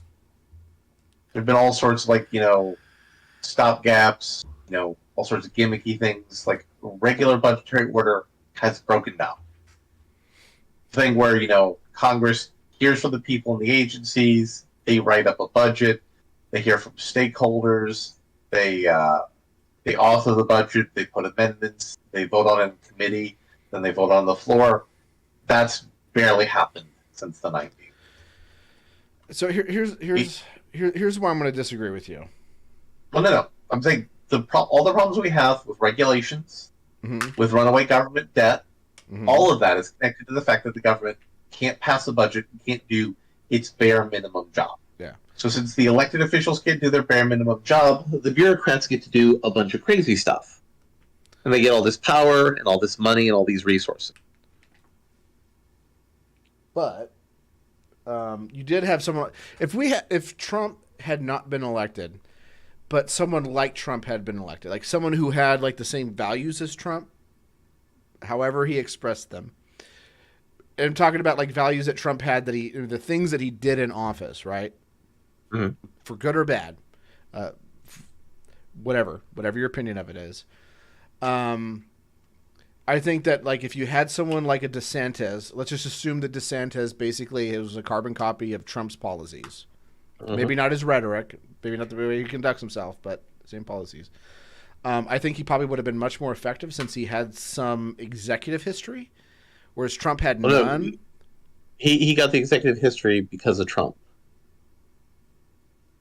He was just a congressman. Right. But you know what I mean. Yeah. Okay. Someone who actually has some executive history, who could actually get the job done, because Trump was like doing the best that he could, and only throttled by his inexperience and his what's the word I'm looking for? There were a lot of problems because the same people who organized in 2019 to force Trump out of office also put pressure to prevent anybody who was competent from working for Trump. Because he had like how they've been working to keep anybody who could be a lawyer to represent Trump. And They've I'm threatened sorry, law Andrew, firms. I love you, but no, we're not. I don't want to be a part of Canada. Oof. Oof. No. By the There's way, also I mean, possibility Poutine is Canada may amazing. be falling. There's also a possibility Canada may fall apart in the next 25 years. Yeah. I love poutine. And I love hockey, but it's not enough to make me want to give up all my guns. Sorry. There's a distinct possibility that Canada may split into 3 countries, and all the rest of Canada will be absorbed by America. Oof, that's not good. In the next 25 to maybe 30 years. So, anyways, yeah, if Trump was not inept, actually had good people who had his same vision, that he nominated, I think he probably could have slashed regulations even more. But that Trump actually slashed regulations more than Bush or Reagan. Right. I mean, he did a good job. Let me put it this way: Trump was probably the best president in memory, my living memory. Even going back, He was very good in certain areas. Yeah. One of those being slashing regulations, the others being appointing good judges. Right. And while we disagree about foreign policy, I think if you're going to have a robust foreign policy that the largest economy of the world has to have as a necessity of being the largest economy of the world, Trump did a pretty good job with that too. He did a better job. I think where Trump failed was shit like the CARES Act. I think that's where he really failed. Mm-hmm. Some of his failures I like. His failure on the border was great for me, but your opinions may vary. But anyways, he was relatively successful on the border because he actually did what voters wanted, which is, hey, before we fix the immigration system, maybe we should at least have a regulated border. Anyway, so bringing it back to national divorce, I think possibly the only the one that's on the table, and the one that's been on the table the entire time, is 49 states minus Texas, and Texas becoming its own sovereign nation. No. Well, the issue is, I think that's the one that's even the most. I think that's the most reliable, or not the most reliable, the most plausible one we're going to get, or New Hampshire, because there's just a lot of people in New Hampshire that are just willing to secede. Or I think that's all this weird leftoid cultural stuff is stuff that's been happening because of financial manipulations through the entertainment and culture industry that was fueled by easy money, which is all going away because of inflation. And all of these people who are promoting toxic cultural ideas are going to be broke soon. Like all the people who are being fired at Twitter. Oh. But I mean, Texas does already have a culture of already seeing itself as outside of the United States. Mm-hmm. They kind of flirt with it when they need to. So politicians and people will fly American flags, but when they go overseas and people ask them like, "Hey, where are you from?" Any person in the United States would go, "Oh, I'm from the U.S." or I'm from America." Texans don't do that. Texans go, "I'm from Texas." I am from Texas. They refer to themselves as Texans more times than they do Americans. They always go like, "I'm a Texan." Oh, I'm American, I guess. But they see themselves as Texans first, American seconds. I don't think that's true of any other state, except for a very small. California. Californians see themselves as the vanguard. No. Okay, so as a recovered Californian, we don't view like we're Americans, but we're from the good part of America. That's the way Californians. No. It's been getting more. It's been going through a retardation culturally in California. I understand that. I know there's been things like Calexit and stuff, but for the most part, when you talk to Californians, it's like I'm from America, but I'm from the good part of America. There's only like two good parts of America. That's New York and California. Everywhere else is bad. You mean California, the state with the highest income inequality in the nation? The state with that has 18% of the population, but almost 30% of the nation. But we're better. Like we have Hollywood, and we have like beautiful country, and we have awesome like deserts, and we have beautiful coastlines. We have areas where all the Hollywood actors lives here. 18th century are spreading like wildfire because of all the illegal aliens and hippies who don't take their vaccines. So Shiny's chiming in, a recovering Californian. Now I say I'm from San Diego, then I tell him not to say Cali. Legoland. Oh, yeah, they have Legoland. They have Disneyland. Okay. I mean, we have all those in Florida too. We don't have Magic Mountain, but we have like Busch Gardens. We got SeaWorld in Florida. Yeah, but they have the first one, so it's cooler. It's like, sure, you have Disneyland, but you have Disneyland 2, Electric Boogaloo. They have the real Disneyland, right? That's the way Californians see themselves.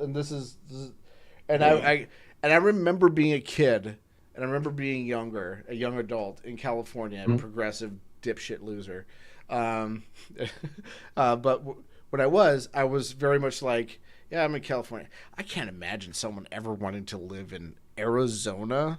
Like, that'd be so weird to like write that on my return address anytime I send a letter, to be in a state that's not as cool as California.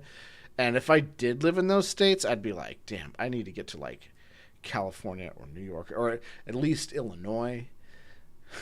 Like, that was my mentality back then. Like, I couldn't imagine anybody living in Arizona, let alone Texas. Jim, do you know how bad the state of Illinois is? You know, California, we some jokes in California. Do you know how bad the state of Illinois is economically? No, I understand it. I'm not defending it. That's not my position. I'm just saying that's... I'm making a segue here. Okay. Do you know how bad the state of Illinois is economically? Oh, probably awful. I mean, the state, you cannot send FedEx or UPS to the state government of Illinois. Why? Because they haven't paid any of their bills to UPS or FedEx. That's hilarious.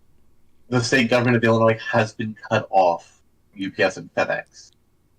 And they would have been cut off from utilities until they passed a law that said it's illegal to cut off government offices from the utilities. Shiny, I'm going to tell you something. Arizona is beautiful if you get out of the desert part of it. If you get to like Flagstaff or where Baca Park is, it is gorgeous. They have some. I mean, Lake Havasu looks nice when I've seen that. They have some gorgeous forests. Like the forest areas are beautiful. It's like It's Have you ever been to like the forest area or the redwood areas of California? They're kind of like that, except they don't have redwoods. It's pine forests, but it is gorgeous out there. And I would say that it rivals California's forests for sure. So Jim, let's get this train back. And on top of it, they're not on fire. Sorry, what? Yeah. Let's get this train back on the road to cashforgold.com sponsors, not an argument. Because I cut you off in the middle of the summary. Yeah, then we'll wrap this up. Yeah. Okay. What were the rest of your summary questions? Oh, that was it. That was it? Yeah. Well, I can pull up some more, but I have to go back and because I'm getting these from Idiot Son.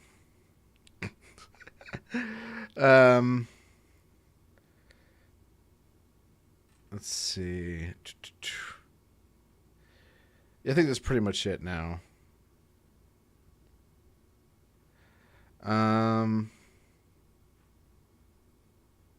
So do you think that there will be a future of I want you to use your time stone and Doctor Strange this and look at every possible conceivable timeline.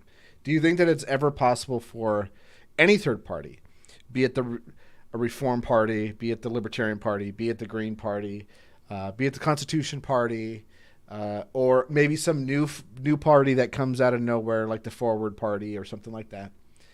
Well, the Forward Party is actually a front for the Democratic Party. Yeah, well, duh. I think that's just their way of trying to get ranked voting.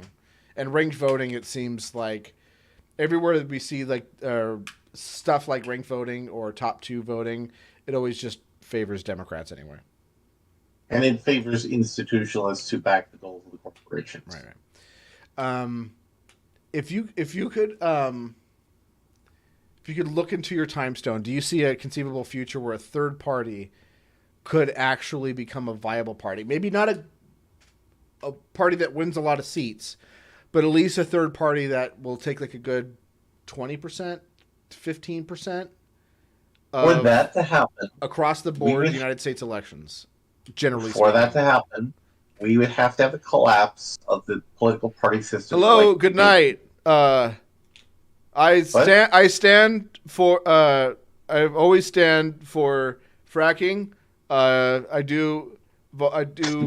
always stand for fracking. So we would have to have a. Hold on. Let me put my John Fetterman face on.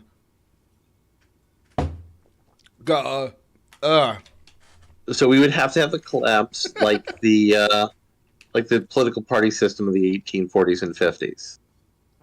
By the way, that was a huge mistake. This is 53% ABV. Texas single malt. Oh, okay. Yeah. Ooh, I thought somebody had given you the money for the Malort. No. That was no. If I'm going to take a shot of Malort, it's going to come in this. And again, like it's going to cost you $100 for me to want to chug this down, but it's going to look like this. Yeah. It's not going to come out of my Glencairn. I don't want to smell that shit. Sorry, carry on. Yeah. So that's the thing. For that to happen, you'd need to have one or both of the parties collapse like the parties collapsed in the 1840s. What you're more likely to see happen is what happened in the 1990s, which is you'll get somebody who'll get very close, and then the two parties will recalibrate. Because that's what our current political party system is designed to do. Mm-hmm. Yeah, I really hate this. Like, well, we'll just start growing, and we'll do voter outreach, and we'll get candidates that people want to vote for, and eventually, step by step, we're going to grow the Libertarian Party to actually become a viable party. And I'm like, yeah, how is that working out? Every time you guys make some even moderately good strides for however you want to define it. You have stuff that happened. Are you familiar with what happened in Texas not that long ago? Yes. Yeah.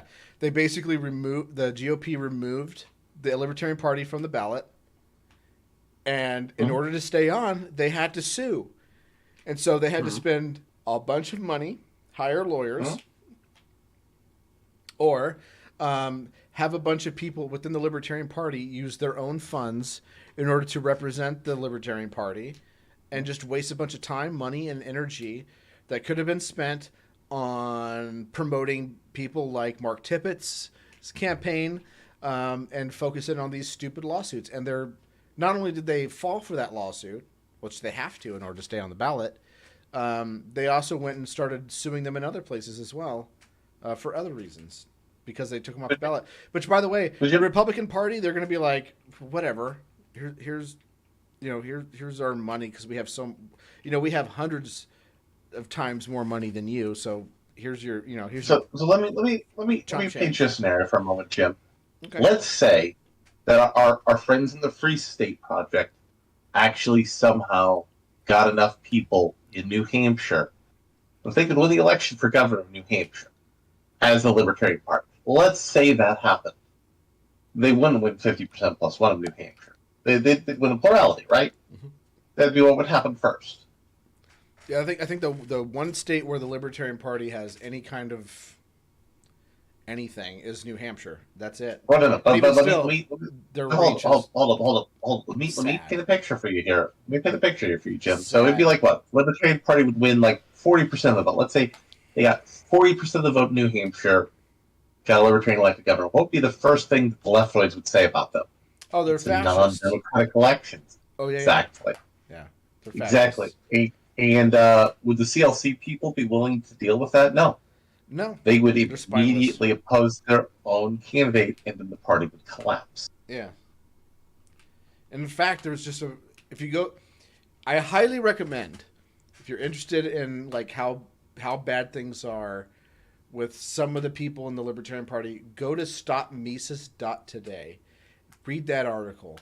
It is one of the dumbest things I have ever read in my entire life. And it's sad because the person that wrote it has been like a great person and has made great content. And then he's got sucked into this cult. And it's basically, the thread of it is, they're alt-right. Everybody in the Mises Caucus is alt-right. And by alt-right, he has a completely new definition for the alt-right that nobody uses except for like really crazy, far leftists. Jim, what's the difference between a neocon and the alt-right? So the alt-right, the one thing that you could use to define what the alt-right was wanting some sort of racial hegemony. That was something that not even the majority of the alt-right ever agreed to. Who else? Who in the alternative? Oh, okay, Milo. But Milo only said that because he's a fucking idiot. Not just Milo. Ben Shapiro. Ben Shapiro never said that he was part of the alt-right, and he always rejected the alt-right. Right, but most of his fanboys are alt-right. No, they hated him, and they gave him shit. He was the recipient of the most anti-Semitic threats and stuff on social media. No, that's not true. That's actually false. No, I'm telling you that there was a very large contingent of Ben Shapiro's fans.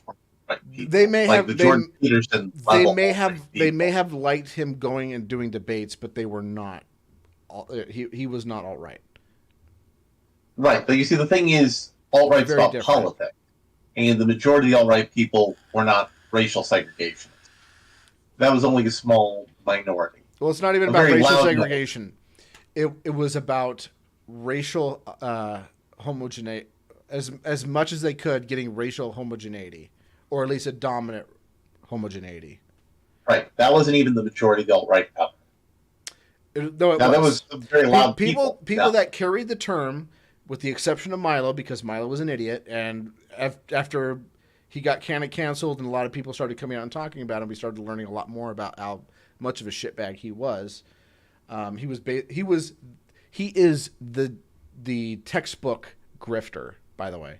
I mean, all these people are grifters. Let's not lie. Right. They're all grifters. But I mean, like, if you think of grifter and the things that grifters do, Milo hit all of those checkboxes. He's one of the few that does. Jordan Peterson's not really into politics, but anyways. By the way, if you're in locals chat, that's the one I'm paying the most attention to. Sorry. That's because they're paying members. Lolberts.locals.com. Join. It's $2 a month. Anyways, all of the alt-right people, and I remember, and even I think Matt Pritchard in the chat would agree with this, because we saw this coming on very early on.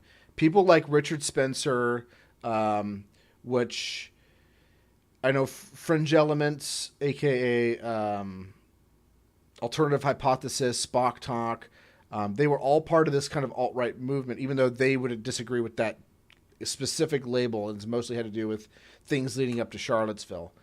But Charlottesville was the alt-right. That was the call made by people like the rightstuff.biz, the Daily Show, that stuff, to them to say, like, we need to stop being just, the alt-right needs to stop being just on the internet, and we actually need to be a presence in real life.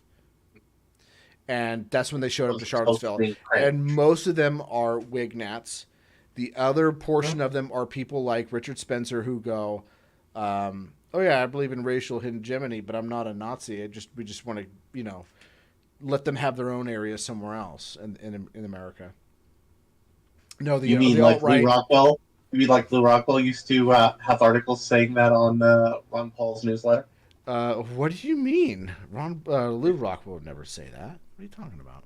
Well, no, I mean, technically he did say that. He hired David Duke to write that. Well, no, it wasn't David Duke. I actually know who actually wrote all of those articles. I forget his name, but I remember because when I was on the Freedom Fiends, Michael W. Dean had pointed out to me who the guy who wrote all those Ron Paul newsletters were. And the reason why he was telling me that was because he constantly would send Michael W. Dean emails saying, like, you need to talk about the Jews. Like, over and over again. I thought that guy worked for Duke. He may have worked for Duke. He was a libertarian at one point, and then he got, like, radicalized. And Lou Rockwell didn't care because Lou Rockwell is more about getting numbers. Like, he doesn't care where it comes from. Did you know that Lou Rockwell tried to organize a conspiracy to corner the silver market, and he was grifting hard on the 70s and 80s to do that? I don't know anything about that. I'd love for you to give me information about that because that'd be funny. Unfortunately, the guys I knew who did that were all old school libertarians, and most of them are dead. I'd have to track somebody else down who knew the deep lore. Yeah. And that's how they're connected to Bill Bonner and that whole scummy thing with all those investment newsletters where they say, hey, make our products look trashy because if they look good, people won't think the information's real. Anyways, we got completely derailed, and I forgot where we were going with this. We were talking about libertarian grifters, and I was talking about... No. Okay. No. Okay, excuse me. I was talking about this article on StopMises.today. Basically, either way, you can't really describe the alt-right as the way it's described in there. Because the way he's describing it is basically anybody who is not a boogeyman, who is on the right, but is not a neocon. And right, the neocon used to be the boogeyman. Now they're like saying, hey, we have an even more dangerous boogeyman. They're saying, like, look, Trump was Hitler, but Ron DeSantis is actually Mecca Hitler. But see, here's the thing. Hitler, but who's in a Mecca? The way it's described in that article, like the definition that he's using for the alt-right, if that was the definition that people use to describe the alt-right, but that's not the definition that people use to describe the alt-right. That is not the definition the people who use that term to describe themselves, to define as alt-right, or define themselves, they have all walked away from that term for either they moved away completely from the ideology or just walked away from the label after Charlottesville. Those people would not define it that way. And if someone had said, like, come out of nowhere, and this term had never been used before, and said, Jim is part of the alt-right, and I looked up what the alt-right was, and that was the definition, I would have been like, well, that's not me, but I don't find that offensive. but that article is using that term because it's culturally loaded. I think that's the best way of putting it. It's almost like there's a interface of corporations and government entities that use that term as a way to deplatform people and remove them from access to the financial system. Right. But exactly. He's relying on that negative stigma of everybody using alt-right to define people like Richard Spencer, but then broadening it to mean people who are milquetoast Republicans, maybe even libertarian-leaning Republicans. I mean, Ron Paul's alt-right. Probably, that's why it was okay that his neighbor beat him up. And that it's okay for us. It's okay for Rand Paul, excuse me. That's why it's okay for us to cheer that Rand Paul got beat up by his neighbor. But making jokes about Paul Pelosi getting beat up by a dildo, that's hate speech and promoting fascism. Yeah. Which, by the way, have you ever tried Balcones stuff before? I have not. I highly recommend this one. Texas single malt. No, I've been meaning to pick up some. Yeah, it is. It is real good. Anyways, sorry, what? Oh, did you lose track of what you were saying? Anyway, so this article also goes on to say that the Mises Caucus is a cult. Comes up with new definitions for what a cult is, and I think the vast majority of cults that I'm familiar with, like Scientology, fundamentalist Mormons, down the list, don't qualify. Is Larry alt-right? No, he's not alt-right. I am not. No, he is a Republican, or he is a conservative with a lot of libertarian leanings that would put him like right down the border, I would say. Is that fair? Yeah, that's fair. I mean, okay. my ideal goal is minarchism, where we have the least amount of government necessary, and where the government that impacts people most is the one that should be the most accountable for them, which is local government. So your local government should do the most, and you should be able to say, hey, listen, Bob, we don't like where you're putting this ad valorem tax thing in here, so we're running out of office because I got 20 people, and that's all I need to get on the ballot and run against you. Yeah, and I'm of the opinion that the government that governs best is the government that governs least, and the government that governs least is no government at all. Yeah. Yeah. So, I mean, like, we're different, but I like reaching across the aisle and talking to people, but... Yeah. And also... But honestly, if I lived in Larry's ideal government, I would be a hell of a lot happier than I am today. I wouldn't be completely content, but I'd be close to content. Yeah, for example, guns. Let's use guns as a prime example. Left-wing people are like going, how can you live in a community where everybody has a gun? It's just like living in a community where everybody has pants. The problem isn't having a gun and wearing it on your person. The problem is using a gun in a way that hurts other people. And it's all about, how you see the world. Mm-hmm. Which I think we have some... they're fundamental, but they're not. Fundamentally, we have agreements on fundamental things, but we also have disagreements. Pedophiles get the wood chipper is an agreement. I'm more of a against the wall than I am a wood chipper. I can moderate my position to being against the wall. I step it down from the wood chipper, but the wood chipper is my ideal position. I think the wood chipper is a little messy, and the implications are far too clear. Whereas against the wall could mean any number of things. Look, we're just gonna reach at worst, it's cheaper and cleaner.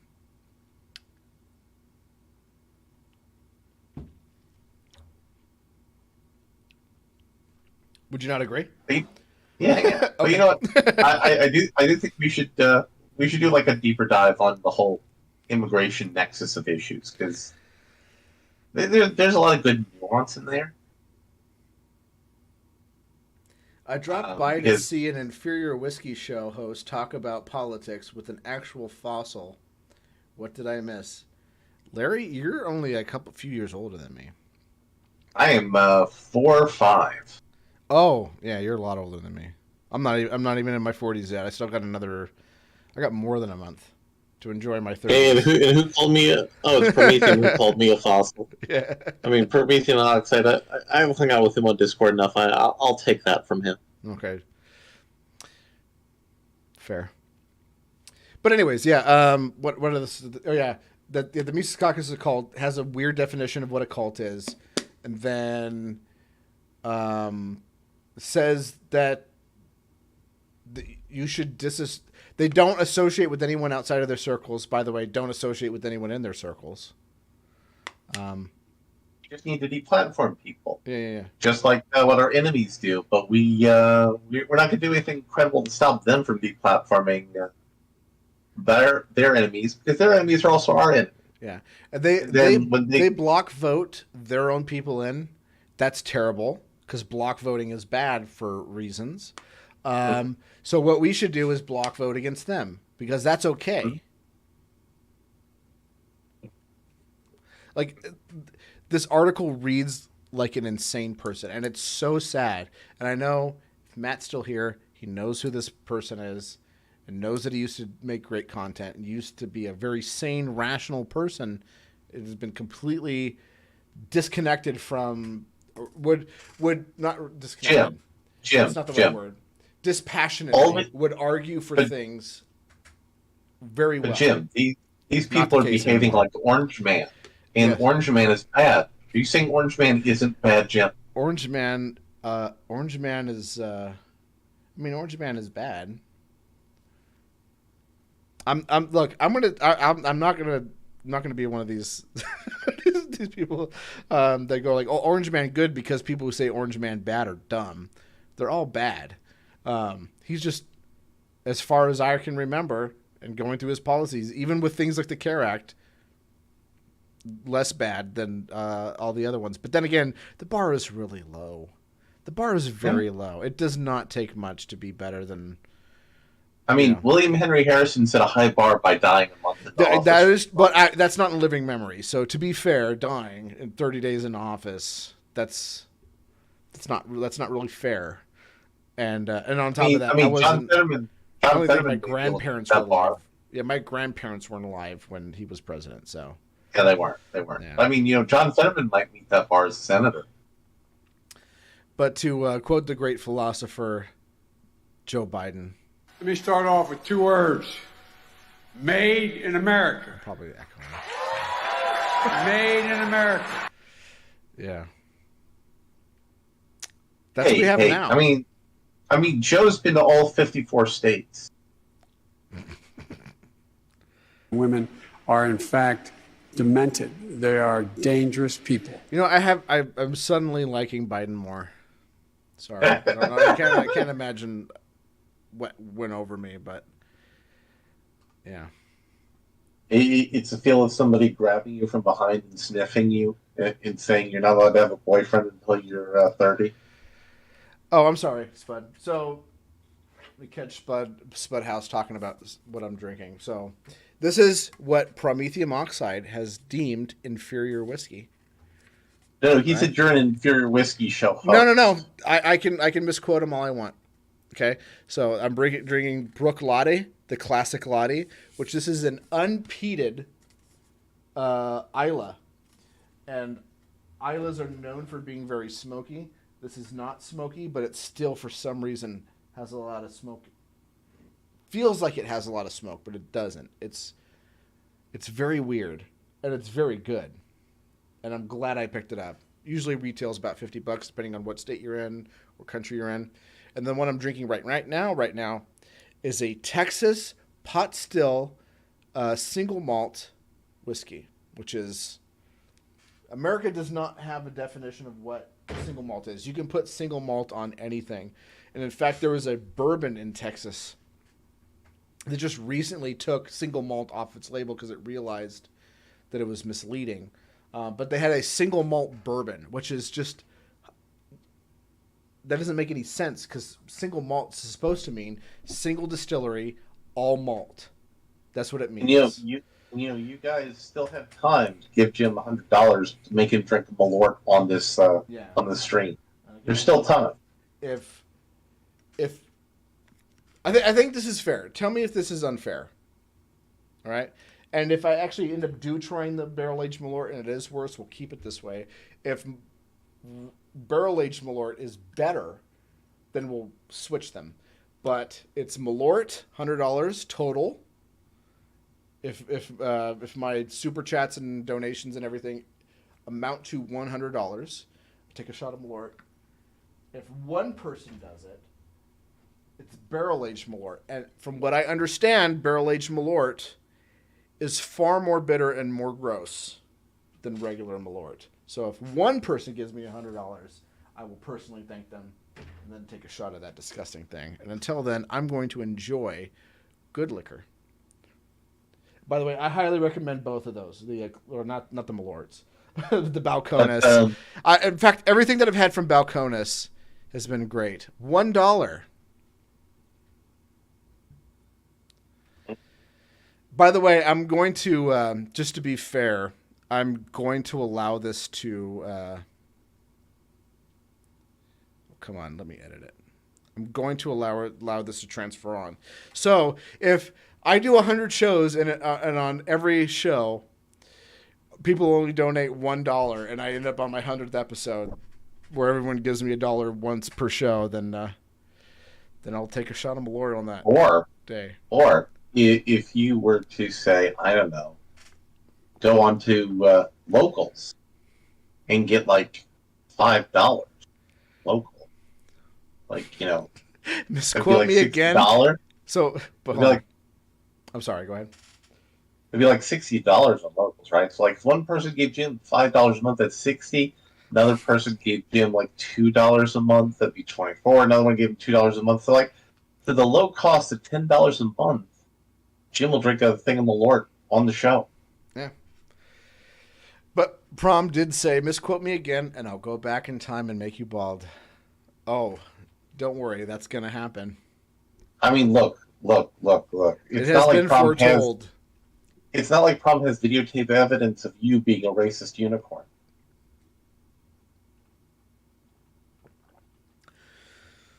I really need to reorganize my soundboard because it's getting unwieldy and I can't find things immediately. No, you liar! Because you don't have video evidence of me being a racist unicorn. All of these are on video. They're on the record. You liar! That's right. Like him defending a pedophile is on video. Oh, no. That's how we should wrap up the show. Let's talk about Shane. Have there been new Shane Killian things? No, that was it. That was the thing. But I hadn't talked about it, at least on my channel. I've talked about it on Twitter, and he's been mad as hell. So Shane Killian had a person on his channel who on YouTube goes by the name of Rachel Slur. So if you ever see that, it's got like a picture of looks like a Christian Mingle photo. But so Rachel Slur, and on Discord his name is P, just the letter P, and he's got like a weird cartoony kind of looking character. And there was an admin for Esoteric Entities server by the name of Insurgent, who goes by Insurgent on Twitter, and he has some of the hottest takes I have ever seen in my entire life. Just any one of his tweets, guarantee it's going to be a nuclear take. But one good thing that she did, whatever the fuck it is, while he was an admin on ESO's server, had banned P because P was a pedophile. And his reward for doing that was having his mod rights taken away by Esoteric Entity personally. Later, ESO banned him from the server, and When that happened, he invited P back into his server. P had always been on Shane Killian's server, and for Shane, and in Shane's defense, Shane didn't know anything about all that stuff. He was just like, oh, there's just another person on my server, because he never talked about any of that stuff on the server. And then someone brought up, like, hey, that someone was Jeremiah Harding, was like, hey, did you know you have a pedophile in your server? And he's like, well, he's not a pedophile here. And he's like, okay, he may have not said pedophilic things in your server, but he is a pedophile and he's in your server. So therefore, he is a pedophile in your server. And he was like, well, I'm not going to give in to the cancel culture. And I'm definitely not going to give into it now that Jim has talked about it. So he's going to stay forever and ever. And it doesn't matter if he mentions any of his pedo shit in my server. I'm not giving into cancel culture. It's like, no, that's not what cancel culture is. It's not. Hold up. No one goes Hold like, up. I can't stand cancel culture because they cancel pedophile. Like, no one does that. Hold up, Jim. Is Shane saying that you can cyberbully him into not doing things? Wait, I'm sorry, what? Is Shane suggesting that you can cyberbully him into not doing things? I did. I cyberbullied him into not banning a pedophile from his server. Well, maybe we should use your powers for good instead of evil. Like, we should cyberbully Shane Killian into more things. Sure. Like, Shiny, I'm sure, would have a good list of things you could cyberbully Shane into doing. What if I reversed to cyberbullied him? So instead of bullying him for not banning a pedophile, I should bully him for even considering banning him. Like reverse psychology and be like to think that Shane Killian even spent 5 seconds thinking about banning such a great, wonderful pedophile like P to get him to actually do the right thing. That would be funny. Mm-hmm. They banned me for booze cruising in 2007. I can't help how beautiful Talisker 57 tastes. I mean, who can't? The Talisker 10 is great. I can only imagine what 18 tastes like. I can only imagine even further what like a 30 plus year is. Which, by the way, once you start getting above 20, 25, you're getting diminishing returns. Here's a little fun fact about whiskey that's like 40, 50, 60, 70 years old. That's not to say they're terrible always, but what happens more often than not is the reason why they hold on to barrels that long is because they go back and taste them and they go, it's not ready. This is not going to work. It's not that good. Whatever reason. Until the point where it comes to be like where it has an age statement like 40, 50, whatever, and they go like, we could sell that for a lot of money. Let's just put it in a bottle and sell it. So don't just think age is better, because sometimes age is not always better. I think once you get to about 20, 25, that's when you start getting diminishing returns. It's not to say that there's 40-year-olds that are glorious. I'm just saying they were usually held on to because they weren't that good, and they had to wait 40 years for it to finally taste good. Shane is usually nice to me. Okay. He banned me for being nice. Yeah. By the way, if you are a pedophile on my server, even if you don't say pedophilic things in my server, I will ban you. All right, so I think we should wrap this up. Hey, Jim, I have an idea. So Yes. Tuesday, we're going to do an election live stream. I'm going to invite another. I'm going to invite another anarcho-capitalist acquaintance of mine who, on his Twitter profile, brags about having the world's largest micro penis, and bring in some unusual people for your normal content fans. Okay, just so long as they know like the rules of not getting me banned from YouTube, we're good. Yeah. Yeah, no N-bombs. Yeah. Also, no one by the name of Rachel Slur. Yeah. Like that, yeah. Also, have you considered like broadcasting on like Rumble and all these other things simultaneously? I cannot broadcast on Rumble. You have to be approved to be on there. What's yeah. really? Like, yeah. Like you have to be pretty much like invited to do in Rumble. So you have to do very well in Rumble, and then after you do very well in Rumble, then they'll be like, "Hey, you're doing very well in Rumble. Do you want to have the ability to live stream?" I can stream to Twitch, Twitter, Daily Motion, but I can only choose 2 unless I pay a monthly fee, and it's like $20 a month or something like that, and it's not in my budget right now. But if I do that, then I'm able to add a couple more streams, which I'm allowed to use the RMTP, whatever the fuck it's called, and that would allow me to use things like Odyssey or whatever. So my choice is I can only stream to Odyssey. I can stream to YouTube and other things at the same time. Like that's my choice. So right now I'm just on YouTube, and at some point I'm going to end up having to get like a Restream account where I'm able to do it on Odyssey too. I would love to do more on Odyssey, but it's my choice is only Odyssey or nothing else. So I may do just like a straight. I really gotta pee, so I really gotta wrap this up. That's why. So let's wrap it up for peeing. Good night, everybody. Yeah, my choice is like I can only do Odyssey, which I'm probably gonna do like an Odyssey only stream at some point.